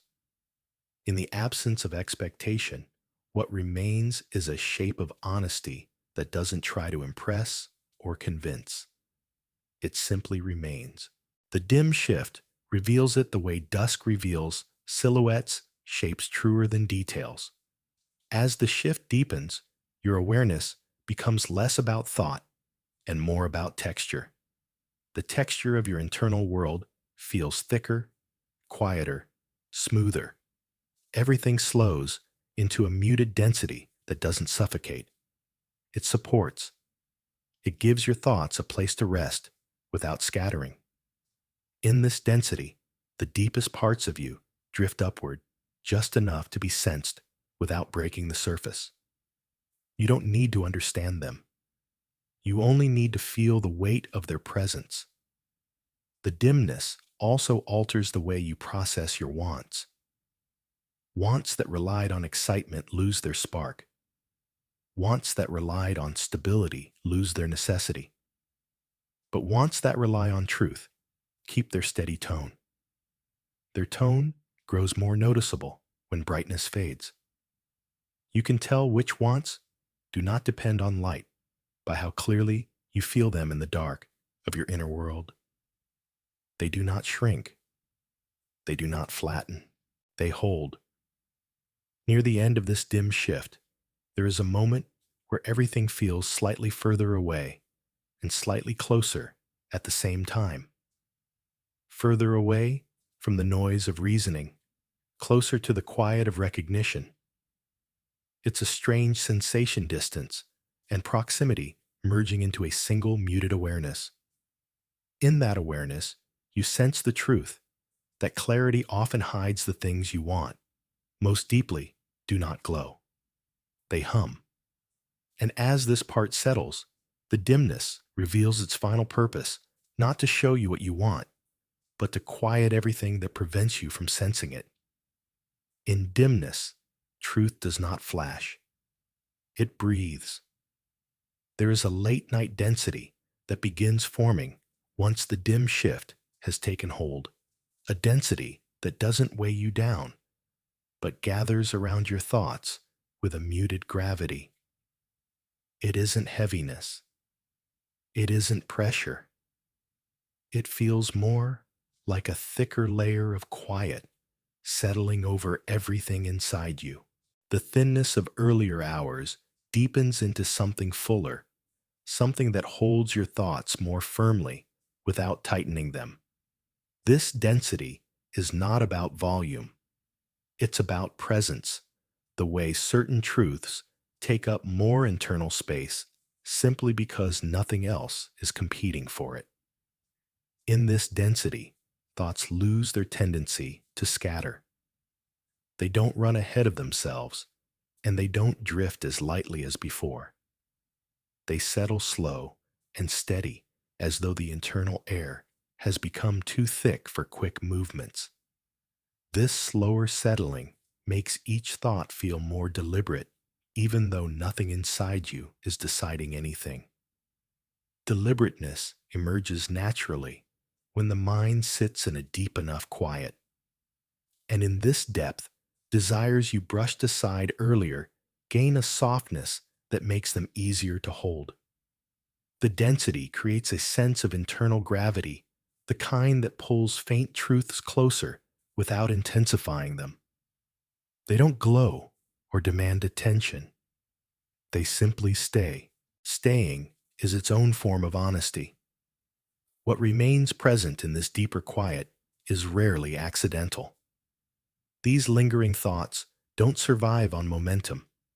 They survive on authenticity.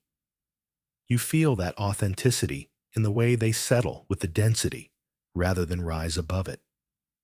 They belong to the lower layers of your mind, the layers that only become touchable when the night grows dim enough for depth to replace clarity. As the density thickens, the false urgency of daytime wanting fades further. Urgency cannot survive in a tone this slow. Without urgency, your wants no longer strike you with the usual mix of longing and hesitation. They feel muted, but stable, as though the quiet has stripped them of their performative edges. The late-night density reveals which wants you carried because they looked right, and which ones you carried because they felt right. You sense the difference not through comparison, but through endurance. Only the genuine ones hold their form in density. There's also a quiet compression that happens here. Your mind doesn't shrink. It tightens slightly around what matters. Extraneous thoughts lose space. They flatten at the edges, dissolving into the surrounding quiet. You don't push them away. They simply can't maintain shape in this deeper tone. Thoughts that depend on distraction or external stimulation fade quickly in density. Thoughts that come from internal truth remain whole. You feel this distinction in the way some thoughts fall away like faint echoes, while others linger like steady hums. This part of the night brings a different kind of awareness, not awareness of content, but awareness of weight. Each thought seems to carry a texture, a quiet mass that tells you something about its origin. The ones rooted in fear or performance feel thin and evaporate quickly. The ones rooted in desire or truth feel solid even when they're small. Their solidity isn't forceful. It's quiet. A quiet that feels trustworthy in its persistence. The late-night density also alters the way your inner contradictions behave. Instead of colliding, they settle beside each other, like soft shapes resting in the same dim space. They don't fight for dominance because the density slows them into mutual stillness. In stillness, contradictions aren't problems. They're layers. You can feel both without needing either to disappear. That layered presence reveals a deeper honesty, one that accommodates complexity instead of rejecting it. As the density continues to build, something interesting happens. The truths you avoid become easier to sit with. Avoidance requires quick movement, quick distraction, quick shifts of focus. Density slows everything down too much for avoidance to work. When your thoughts move slowly and settle deeply, there is nowhere for avoided truths to go. They rise into the same thick quiet as everything else, their edges softened by the surrounding dimness. Without sharpness, even difficult truths feel less threatening. The internal temperature also deepens in this part. Not warmth, not coldness, depth. An emotional depth that feels neither heavy nor light. It is the sense of being immersed in yourself without sinking. In this depth, the truths that earlier flickered on the edge of your awareness become more steady. They stop flickering because there is no wind inside you to disturb them. The density stills everything, making the faintest wants detectable in their quiet persistence. You might notice how memory behaves differently in this density. Not memory of events, but memory of inclination, those subtle pulls you felt repeatedly without ever naming them. They return with more presence now. Their return isn't nostalgic, it's structural. These pulls are part of your deeper architecture, the parts that remain constant even as the outer layers of your life change. The density reveals this constancy by slowing your mind enough for you to sense what has always been underneath. There is also an unexpected calm that grows here. Not the calm of comfort, but the calm of recognition. You recognize the internal patterns that never disappear even when you pretend they do.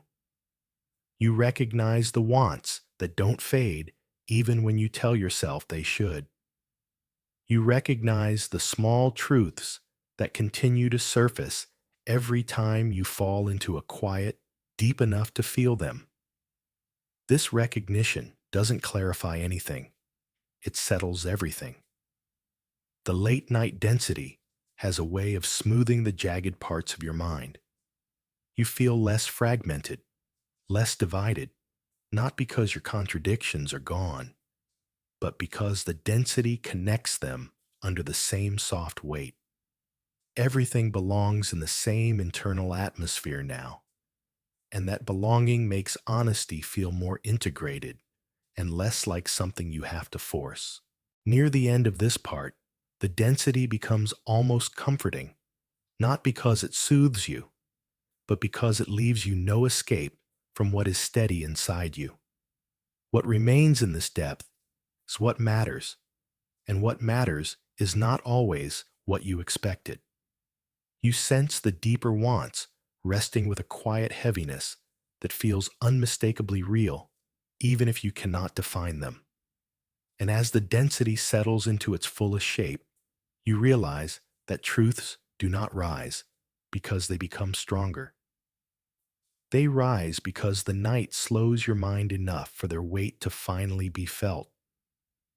There is a faintness that begins to form once the late night density has reached its full quiet shape, a faintness that doesn't erase anything, but softens the sharpness that even the deepest thoughts sometimes carry.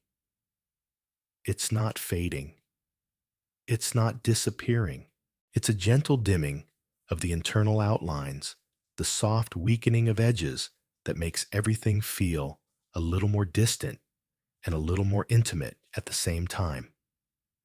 This faintness arrives like a thin veil, lowering over your awareness, not to obscure, but to quiet, reducing every movement inside you into something barely above stillness. In this faintness, thoughts no longer stand with the structure they held moments ago. Their forms remain, but the contrast around them weakens. They become easier to sit beside because they feel less defined, less demanding. What once seemed urgent now feels blurred, as though urgency itself cannot survive in this gentle tone. Even the truths that surface through density lose some of their weight, not in a way that diminishes them, but in a way that makes them easier to hold without resistance. You start noticing how faintness changes the quality of your awareness. It takes away sharpness, but not presence. You can still sense your deeper wants, but they no longer push against the rest of your mind. They hover in soft outlines, the way distant sounds lose their edges, but not their meaning when the world is quiet enough. These outlines feel natural in this hour. Clarity would be too intense. Faintness allows honesty to exist without overwhelming you. As the faintness expands, your inner world feels more like a soft blur than a collection of defined thoughts. This blur doesn't confuse you. It frees you. The need to categorize, distinguish, or evaluate fades with every passing second. Judgment requires firmness, and faintness dissolves that firmness. What remains is a gentle awareness of your internal landscape without the pressure to navigate it. You simply drift through it, sensing the shapes without needing to sharpen their borders. This drifting awareness shows you something subtle. Truth doesn't need intensity to remain. Even in faintness, the thoughts that matter continue to hold their shape, not by force, but by quiet persistence. The thoughts that lose their shape in this dim tone are the ones that were never anchored deeply. Faintness reveals the difference between what is real and what is carried out of habit. Habit dissolves. Truth lingers even softly. As this part deepens, the faintness creates an internal distance that feels strangely comforting. Not distance that disconnects, distance that softens. It's the kind of distance that allows you to observe yourself without the heat of immediate reaction. When everything is faint, you can approach even the more sensitive parts of your mind without feeling overwhelmed. The truths you avoided earlier are no longer sharp enough to intimidate you. They exist in muted tones, making them easier to acknowledge. You might sense how the faintness also affects your memories, not the concrete ones, but the emotional ones, the memories of wanting longing, resisting choosing. Their harshness dulls, their brightness dims. Their emotional edges become soft curves you can trace without flinching. With this dimming, you recognize which parts of those memories still carry relevance. The irrelevant parts dissolve into the faint background, leaving behind the gentle residue of what still matters. There is a softness in how the deeper layers communicate with you now. Earlier, they rose with density quiet but solid. Now they drift with faintness, present but loose. Their looseness doesn't make them fragile. It makes them honest in a different way. Honesty here is not about stability. It's about the quiet willingness of a truth to remain, even when its outline is blurred. Anything that disappears in faintness wasn't anchored to your deeper self. In this softened tone, you also notice a subtle widening of the space between thoughts. The gaps are larger, the movements slower, the shifts barely noticeable. You drift through these gaps without intention. The gaps aren't empty. They're filled with the quiet hum of internal truth that doesn't rely on words or precision. This hum becomes more noticeable as faintness settles. It's the soundless presence of what your mind continues to carry even when everything else dissolves. Faintness reveals that some of the truths you thought were sharp were only sharp because the day sharpened them. Without the day's light, they blur into something less definite but more genuine. You don't lose them. You lose the rigid interpretations around them. And in losing those interpretations, you see the truth beneath them with a softness that feels closer to your deeper self than clarity ever did. As the faintness deepens, your emotional temperature flattens, not cold, not warm, just steady. In steadiness, you don't feel pulled toward or pushed away from anything. Wants no longer generate internal friction. They exist like faint silhouettes, quiet and unforced. This lack of force is clarifying in its own way. When a want remains even in faintness, it is not seeking attention. It is simply true. There's a moment somewhere in the middle of this part when everything inside you feels lightly suspended. Thoughts rise and fall with no urgency. Feelings hover without intensity. Desires stretch into soft, almost translucent forms. You feel as though your mind is breathing in its lowest frequency. And in this low frequency, nothing screams for attention. Nothing hides either. Everything just exists at the same dim level of awareness. This suspension also makes you sensitive to the smallest internal movements. A faint tug toward a preference. A faint withdrawal from something that once seemed important. A faint warmth around a desire you've spent time ignoring. These faint movements are revealing because they show the direction of your deeper leanings without the noise that normally distorts them. The quieter your mind becomes, the easier it is to feel these low-volume truths. Near the end of this part, the faintness reaches a point where the external world feels almost completely absent, not because you're detached, but because your internal atmosphere has grown dense enough, soft enough, and dim enough to hold your attention without interruption. In this insulated quiet, the truth of what you want becomes something you don't reach for. It becomes something you accept gently, without pressure. And as the faintness settles into its final form, you recognize that truth doesn't always require clarity to be felt. Sometimes it speaks the loudest when everything else has softened enough for its faint presence to finally be sensed. There is a lower drift that begins once the faintness has settled across your inner world, a drift that doesn't feel like moving downward so much as easing into a deeper layer where everything becomes slower, quieter, and softened beyond the point where resistance can hold its shape. It isn't descent. It isn't collapse.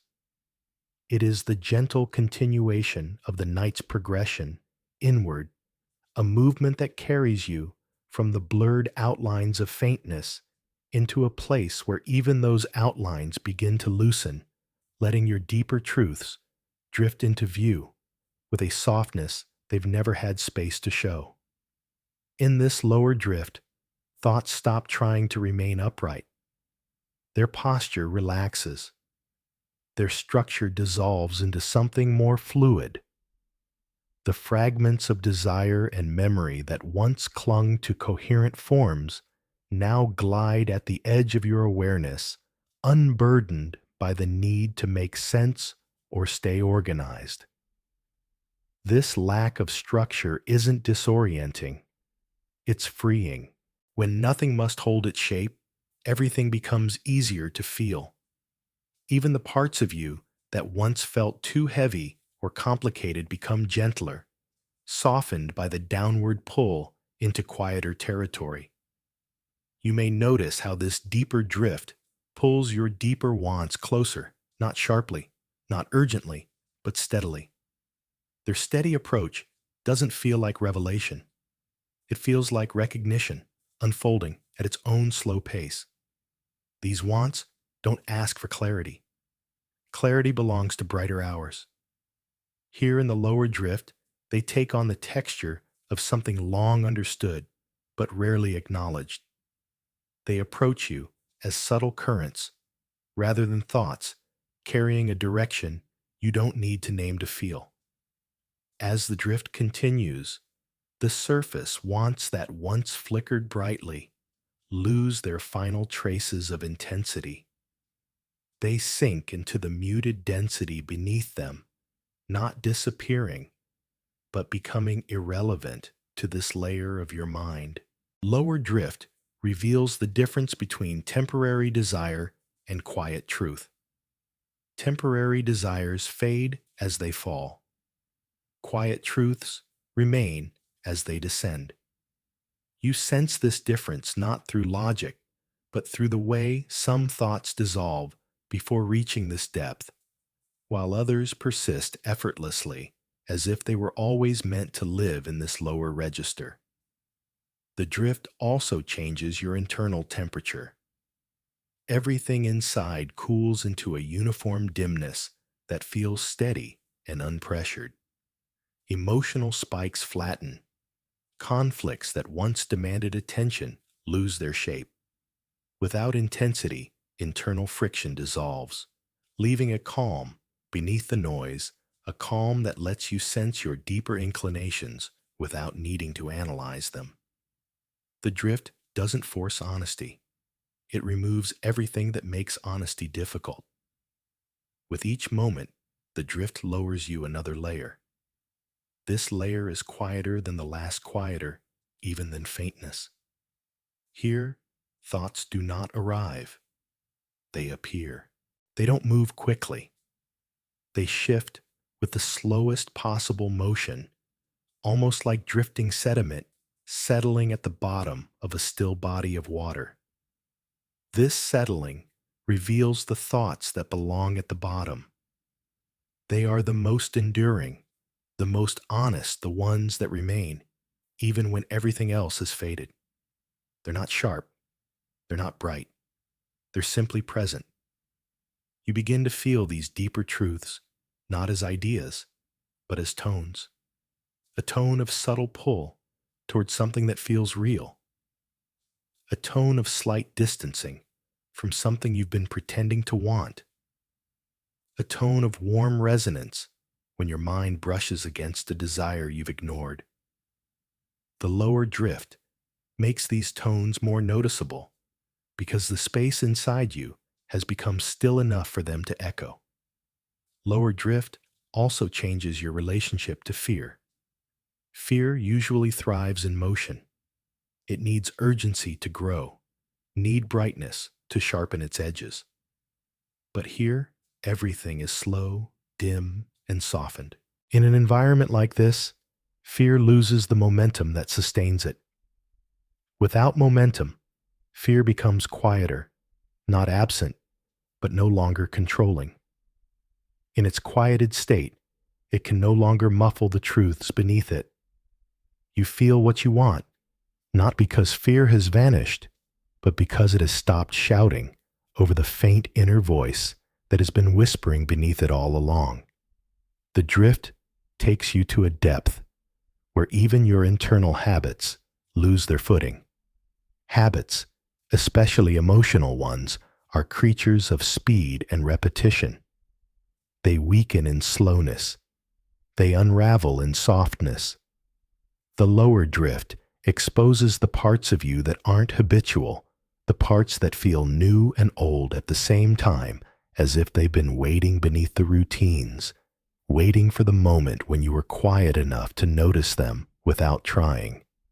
In the dim terrain of this depth, the boundary between desire and truth becomes almost indistinguishable. What you want and what is true about you begin to hum in the same tone. Not merge. Merging is too strong for this hour, but hum. Their hum creates a resonance that you may have sensed in earlier parts of the night, but finally feel clearly here, not through sharpness, but through steady presence. Resonance only appears when the drift lowers you enough to feel the subtle vibrations beneath your thoughts. The drift also brings you closer to the core, those wants that do not fade in faintness, do not flatten in density, do not shift with mood or circumstance. These wants have lived in you long enough to exist beyond noise, beyond distraction, beyond pressure. They emerge in the lower drift with a softness that isn't weak. It's sincere. Their sincerity lies in their gentle endurance. They don't rise because they want attention. They rise because the mind is quiet enough for their low hum to hold shape. You may notice in this drift a soft pulling inward, an inwardness that feels less like introspection and more like standing still long enough for truth to find you. You don't chase anything here. You don't search. The lower drift makes searching unnecessary. Everything that belongs to you finds its way to you on its own, carried by the slow current of this dim, steady depth. This is the kind of honesty that doesn't feel earned. It feels discovered, not through effort, but through the gentle act of letting the mind descend. The deeper the drift goes, the less separation you feel between your layers. Your surface thoughts, middle thoughts, deep thoughts, they all drift toward the same dim center. The dim center doesn't shine. It holds. Its holding creates a feeling of quiet unity, the kind that doesn't erase your contradictions, but allows them to coexist without pressure. Coexistence is honesty in one of its quietest forms. Near the end of this part, you recognize that the lower drift is not about uncovering anything new. It is about lowering yourself to the depth where your deeper wants have always existed. They didn't rise. You descended, and in descending, you reach the quiet floor of yourself, where desire stops performing, where truth stops hiding, where everything softens into an internal cohesion that only these hours can reveal. And as the lower drift settles into its slowest point, you feel a quiet truth emerging in the softest possible way. What remains in this depth is not what you wish you wanted, nor what you've told yourself you want, but what has been waiting, patient and undisturbed, beneath every layer you've drifted through tonight. There is a quiet grounding that begins once the lower drift has carried you to its deepest point, a grounding that doesn't feel like settling into place so much as settling into yourself. It is not anchoring. It is not resolution. It is the moment when the drifting slows just enough for you to feel the soft weight of your own inner center, the part of you that doesn't move with mood, doesn't sway with impulse, doesn't shift with circumstance. This grounding isn't firm. It's gentle. It isn't about stability. It's about contact. Contact with the part of you that exists beneath the noise, beneath the drifting, beneath the faintness and the dimness that shape the earlier hours. In this grounding, the internal floor becomes noticeable. Not solid, not sharp, just present. You feel a subtle sense of being held by something within you, rather than floating above everything, as you often do during the day. The grounding isn't downward, it's inward. A quiet inwardness that pulls your awareness closer to the core of your mind, the place where thoughts don't need to be sorted because they organize themselves by depth rather than clarity. This grounding reveals itself first through stillness. Thoughts that had been drifting downward in slow, softened arcs now begin to settle on this inner surface. They stop moving, not because they've reached answers, but because they've reached a place where movement is no longer necessary. In this stillness, you sense the steady presence of your deeper wants. They don't rise or fall. They simply rest. Their resting is a form of quiet honesty, the kind that doesn't need words or decisions, only recognition. As the grounding stabilizes, you feel how the layers inside you begin aligning around it. Surface thoughts hover lightly above the foundation. Deep thoughts sink gently into it, and mid-level thoughts settle in a soft ring around it. The internal arrangement becomes less chaotic, less shifting, less blurred. Everything knows where it belongs in this moment. The grounding gives each thought a natural place to rest without conflict.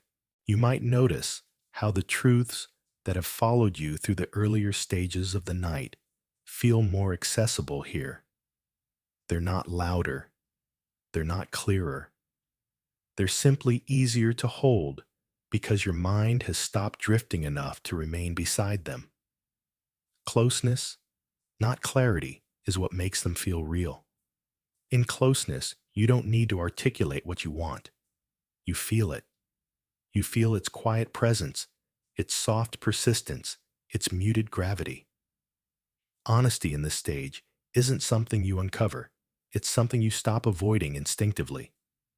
The grounding also removes the subtle tension that even drifting can carry. Drifting requires a kind of internal movement.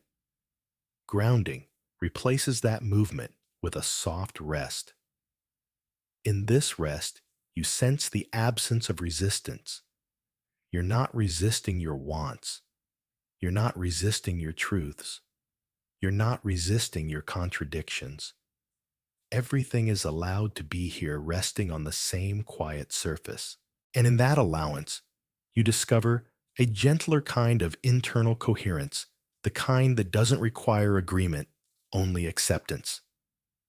There is a warmth in this grounding, not emotional warmth, but structural warmth, the warmth of inner proximity.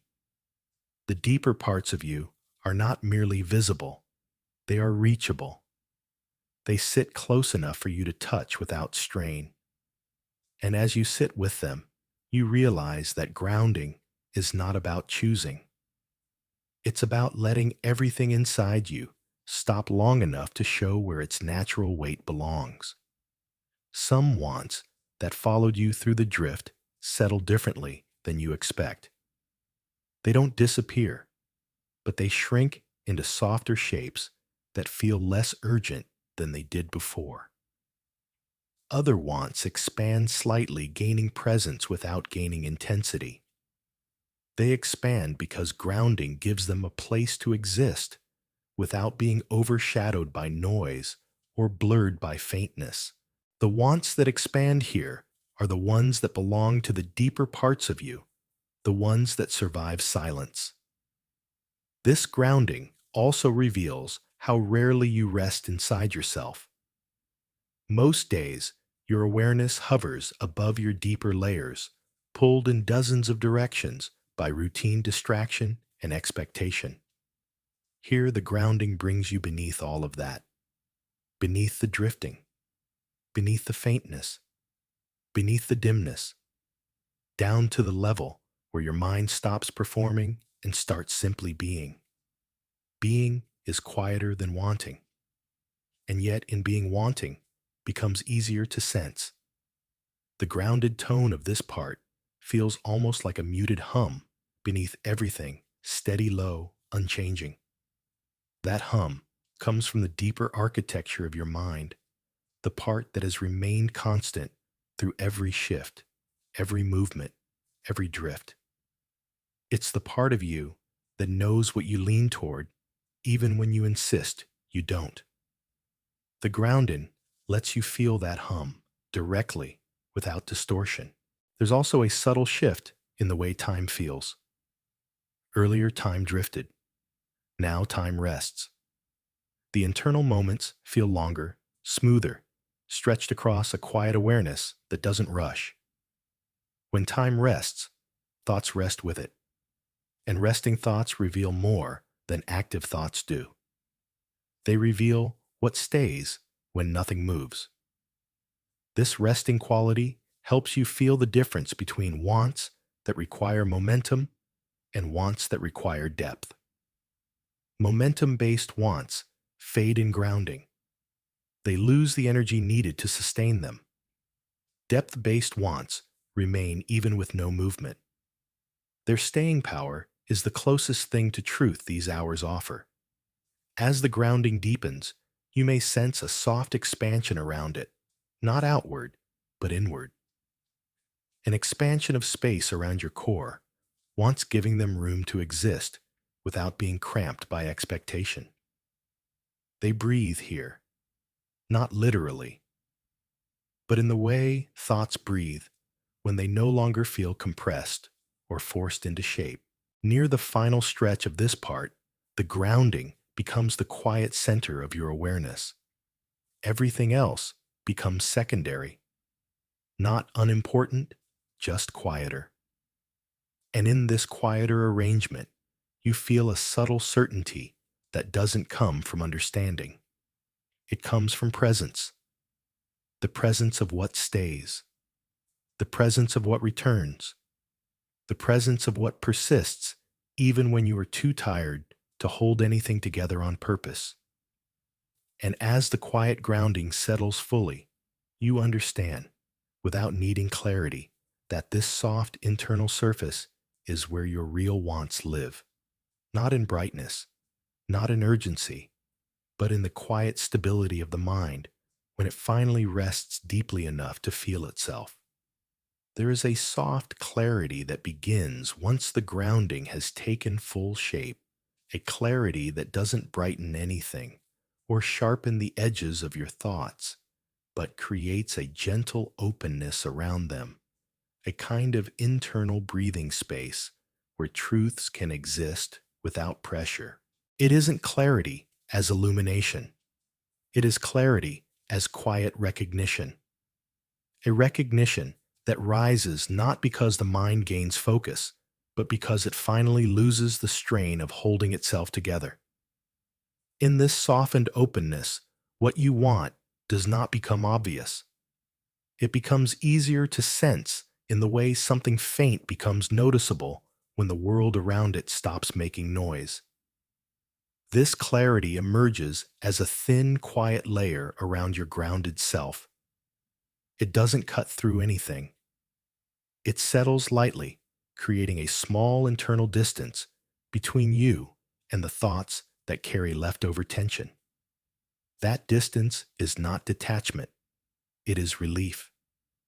Relief from the tightness that usually comes from trying to hold too many thoughts, too many wants, too many narratives at once. Here those narratives loosen. They drift outward. And in the space they leave behind, you feel a clearer connection to the things that stay closest to your deeper mind. The soft clarity feels like a gentle widening from within, not outward into the world, but inward into yourself. A widening of room around the wants that have followed you down through each layer of the night. They do not expand. The space around them does. And in that new space, their quiet presence becomes easier to approach, not intellectually, energetically. You feel the truth of them as faint warmth or faint weight, the way a small object becomes more noticeable once your hands finally stop shaking. As the clarity deepens, the emotional texture inside you becomes smoother, not more stable, just less conflicted. Conflicts require sharp boundaries to exist. Soft clarity dissolves those boundaries. It doesn't resolve the conflict. It simply makes the edges between the conflicting parts porous. When edges are porous, friction reduces. When friction reduces, honesty grows. Not the kind of honesty that declares itself, but the kind that becomes undeniable through its quiet persistence. You begin to sense how much of your confusion during the day comes from the pressure to align everything into a single shape. You try to make your wants consistent. You try to make your feelings logical. You try to make your thoughts coherent. But the night, especially in this layer, shows you something else your inner world doesn't need to align to be real. It only needs space to exist without being forced into agreement. This is the gift of soft clarity. It lets you feel each part of yourself without asking them to match. In this softened awareness, you notice which wants become clearer in the absence of pressure. They don't brighten. They don't articulate themselves. They simply stop hiding. They sit with you quietly, without the layers of noise that usually drown them out. You start to feel their sincerity, not because they make sense, but because they feel steady in the soft openness of this hour. The clarity also reveals how certain thoughts lose importance once the internal noise fades. Things you worried about earlier blur into insignificance. Things you tried to ignore earlier stand closer now, not with intensity, but with gentle persistence. Soft clarity does not sharpen truth. It reveals which truths can endure quiet. Endurance is the closest thing to honesty in this hour. Anything that does not endure does not belong to the deeper part of you. There is a slow, almost weightless lifting that happens here, not lifting upward, but lifting inward the way fog lifts from the surface of water. Internal heaviness dissolves at the edges. The remaining thoughts feel lighter, not because they lost depth, but because they are no longer held by resistance. Resistance requires strength. Soft clarity requires none. It simply lets you relax into yourself enough to feel what is already there. You might notice how your sense of self shifts here, not into something new, but into something more natural. When the mind stops holding itself in tight patterns, the authentic parts settle into view. They don't assert themselves. They settle. Their settling creates a delicate coherence, loose, flexible quiet. A coherence that makes you feel less divided, less pulled, less conflicted. This coherence is not precision. It is ease. And ease is often what honesty feels like when it has no reason to hide. As the clarity expands, you sense fewer internal demands. Earlier in the night, some thoughts still carried subtle urgency, things you thought you needed to decide or understand. Now those urges fade. Decision loses meaning. Understanding loses necessity. What remains is a gentle awareness of your inner leanings, free from the expectation to do anything about them. This is not passivity, it is stillness. Stillness makes everything easier to perceive. The soft clarity also redefines your relationship to your contradictions. In brighter hours, contradictions feel like tearing. Here, they feel like overlapping layers of the same internal truth, different tones of the same quiet voice. You don't need to choose which tone is correct. You simply sense the entire chord of your honesty vibrating through each layer of your awareness. This part of the night gives you permission to exist without conclusion. And in that permission, your deeper wants feel safer to approach. They do not become explicit. They become familiar. Familiarity creates a sense of recognition. Recognition creates a sense of acceptance. Acceptance allows truth to exist without needing to be proven.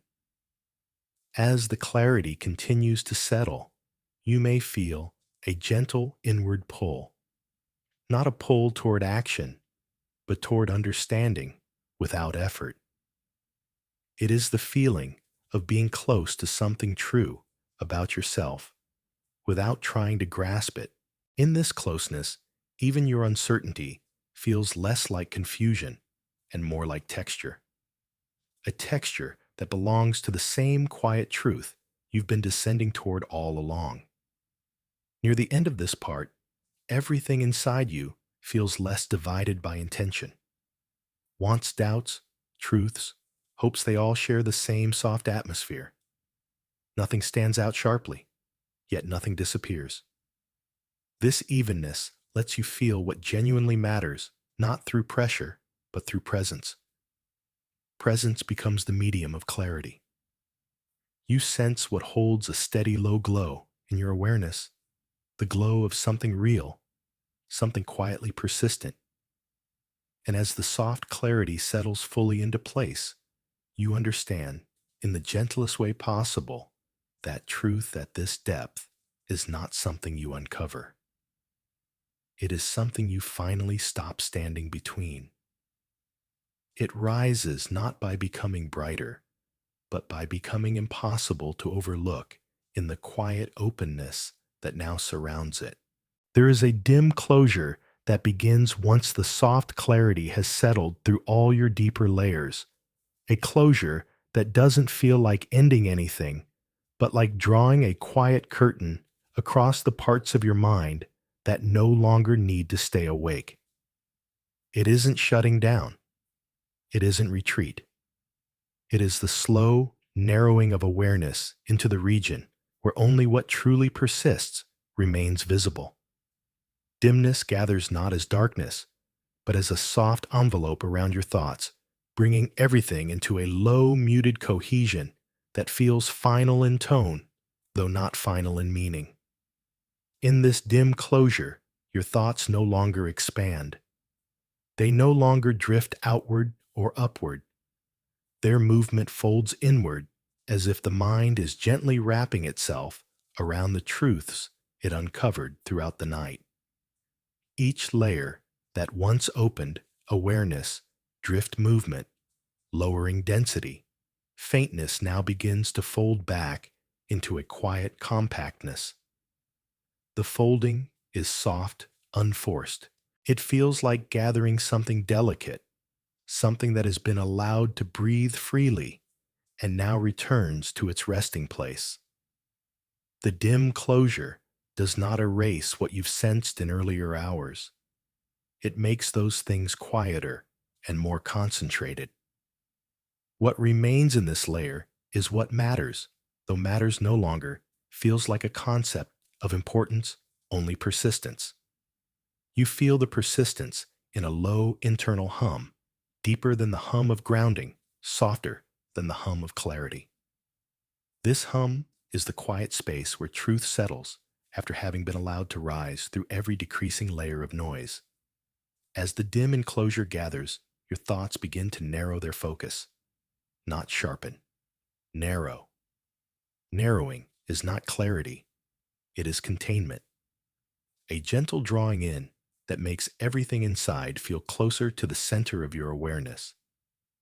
What was once spread widely across your inner landscape now forms a compact cluster of faint impressions that fit together more easily. You sense them not as ideas, but as residues, soft traces of what has stayed consistent through every drift and descent. There is a moment here where you notice how much has fallen away, not because you pushed it away, but because the night slowly peeled off everything that didn't belong to your deeper self. In this near final layer, what remains feels almost weightless in its authenticity. Even the wants you feared were too fragile to survive.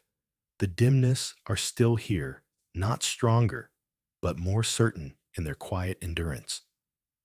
Their endurance is the foundation of this dim closure. Whatever survives, this softness is real. The dimness also creates a subtle blending between thoughts. Boundaries dissolve even further, making it harder to see where one desire ends and another begins. Instead of separate pieces, your wants and truths feel like a single faint constellation, dim points connected by the quiet threads of internal consistency. You don't need to identify each point. You feel the shape of the constellation as a whole. Its shape isn't precise, but it is unmistakably yours. You begin to sense how the dim closure filters out the remnants of external influence. Anything built from habit momentum, expectation pressure, Those pieces grow pale in this layer, too pale to hold form. They fade at the edges first, then dissolve completely into the soft background. What's left are the truths that didn't require light or noise to exist. They lived beneath those things, waiting for them to quiet so they could remain without interference. In this quieting time feels even slower than before, not stretched, glided. The gliding of awareness from one faint thought to another mimics the way soft currents shift beneath a still surface. Nothing jars you. Nothing pushes you. Even your internal contradictions feel muted, as though they've agreed to be quiet for now, allowing the more consistent truths to stand without tension. Dim closure doesn't solve those contradictions. It simply lowers them into a tone where they cannot harm the quiet of your deeper self. The internal temperature in this part cools into a soft equilibrium. Neither warm nor cold, it feels like the emotional equivalent of dusk, the moment when day and night share the same muted shade. In this equilibrium, wants no longer compete. They sit together, layered, forming a quiet internal chorus that is more about tone than content. Their tone is soft, steady, dim, and it creates the kind of closeness that only appears when the mind stops searching. Dim closure shows you which truths are stable enough to remain without the need to declare themselves. These truths don't rise. They don't push forward. They stay where they are and wait for your awareness to fold down to their level. When you reach them, they don't illuminate anything. They simply exist. Their existence bare and unadorned is the closest you've come to honest recognition tonight. As the dimness deepens, you also notice the disappearance of residual noise. Small anxieties, faint distractions, leftover impulses, they all lose their sharpness until they dissolve into the dim air. The mind doesn't push them out. It just stops giving them the energy to maintain shape. This quiet disappearance creates more internal space for the truths that remain, allowing them to settle more comfortably, more naturally. There's a softness to how you hold yourself here, not physically internally.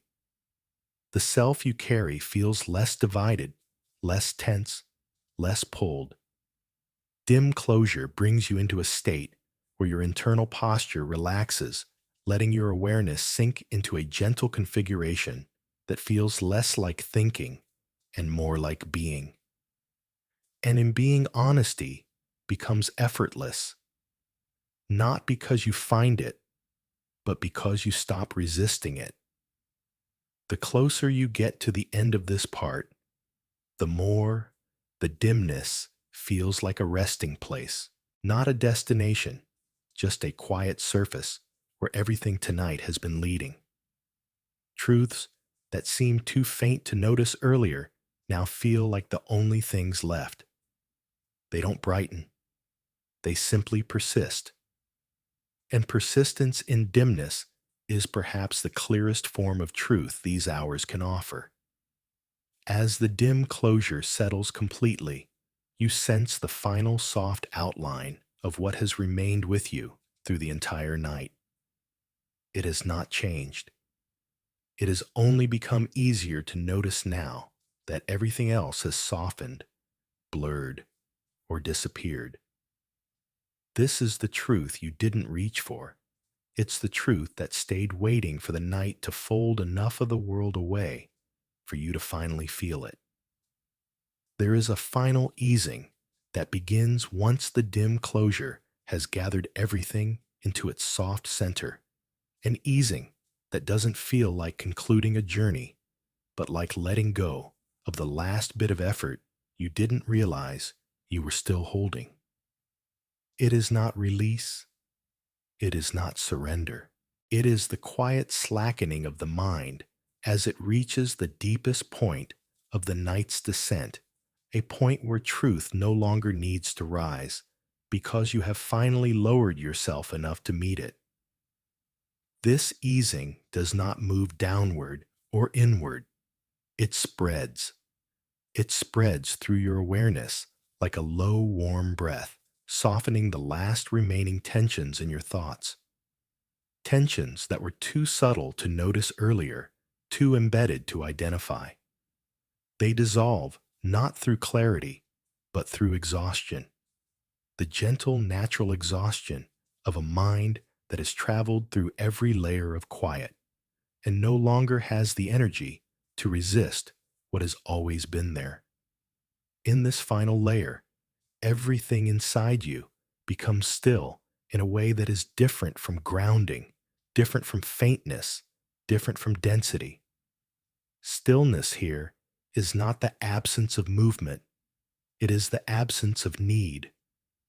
Nothing inside you needs to be sorted, dismissed, justified, or managed. Every internal motion that once felt sharp or confusing has softened into a dim, integrated whole. It is in this whole that the truth of what you want becomes quietly undeniable, not through force, not through brightness, but through the soft persistence of what has remained. As the easing spreads, your internal landscape feels almost weightless, not empty weightless. The heavier thoughts you carried earlier have settled. The lighter thoughts have faded. What's left are the ones that do not depend on noise, excitement, or tension to exist. These are the wants that have followed you through each layer without changing shape. They arrive in this final part not as declarations, but as familiar presences, the way something long known but long avoided returns with no anger, no demand, no urgency, only truth. This final stillness makes these truths easier to approach. They're not asking you to act on them. They're not asking you to accept them. They're simply existing in the quiet, allowing you to rest beside them without fear. That ease is honesty. Honesty at this depth is not a confrontation. It is a disappearance, the disappearance of everything that once made honesty difficult. You may notice how different this clarity feels from the clarity of earlier hours. Earlier clarity came from openness, from softness, from quiet revelation. Now clarity comes through stillness, not as insight, but as the quiet absence of resistance. When resistance fades, truth doesn't rise. It simply stops hiding. You don't uncover it. You uncover the noise that once obscured it. There is a moment in this easing where your awareness feels suspended, held between wakefulness and drifting between thought and quiet. This suspension is the final threshold where truth becomes a presence rather than a concept. It isn't sharp enough to articulate. It isn't bright enough to name. But it is steady enough to feel. And feeling is enough. At this depth, words lose meaning. Only presence speaks. The presence of your deeper wants feels different now.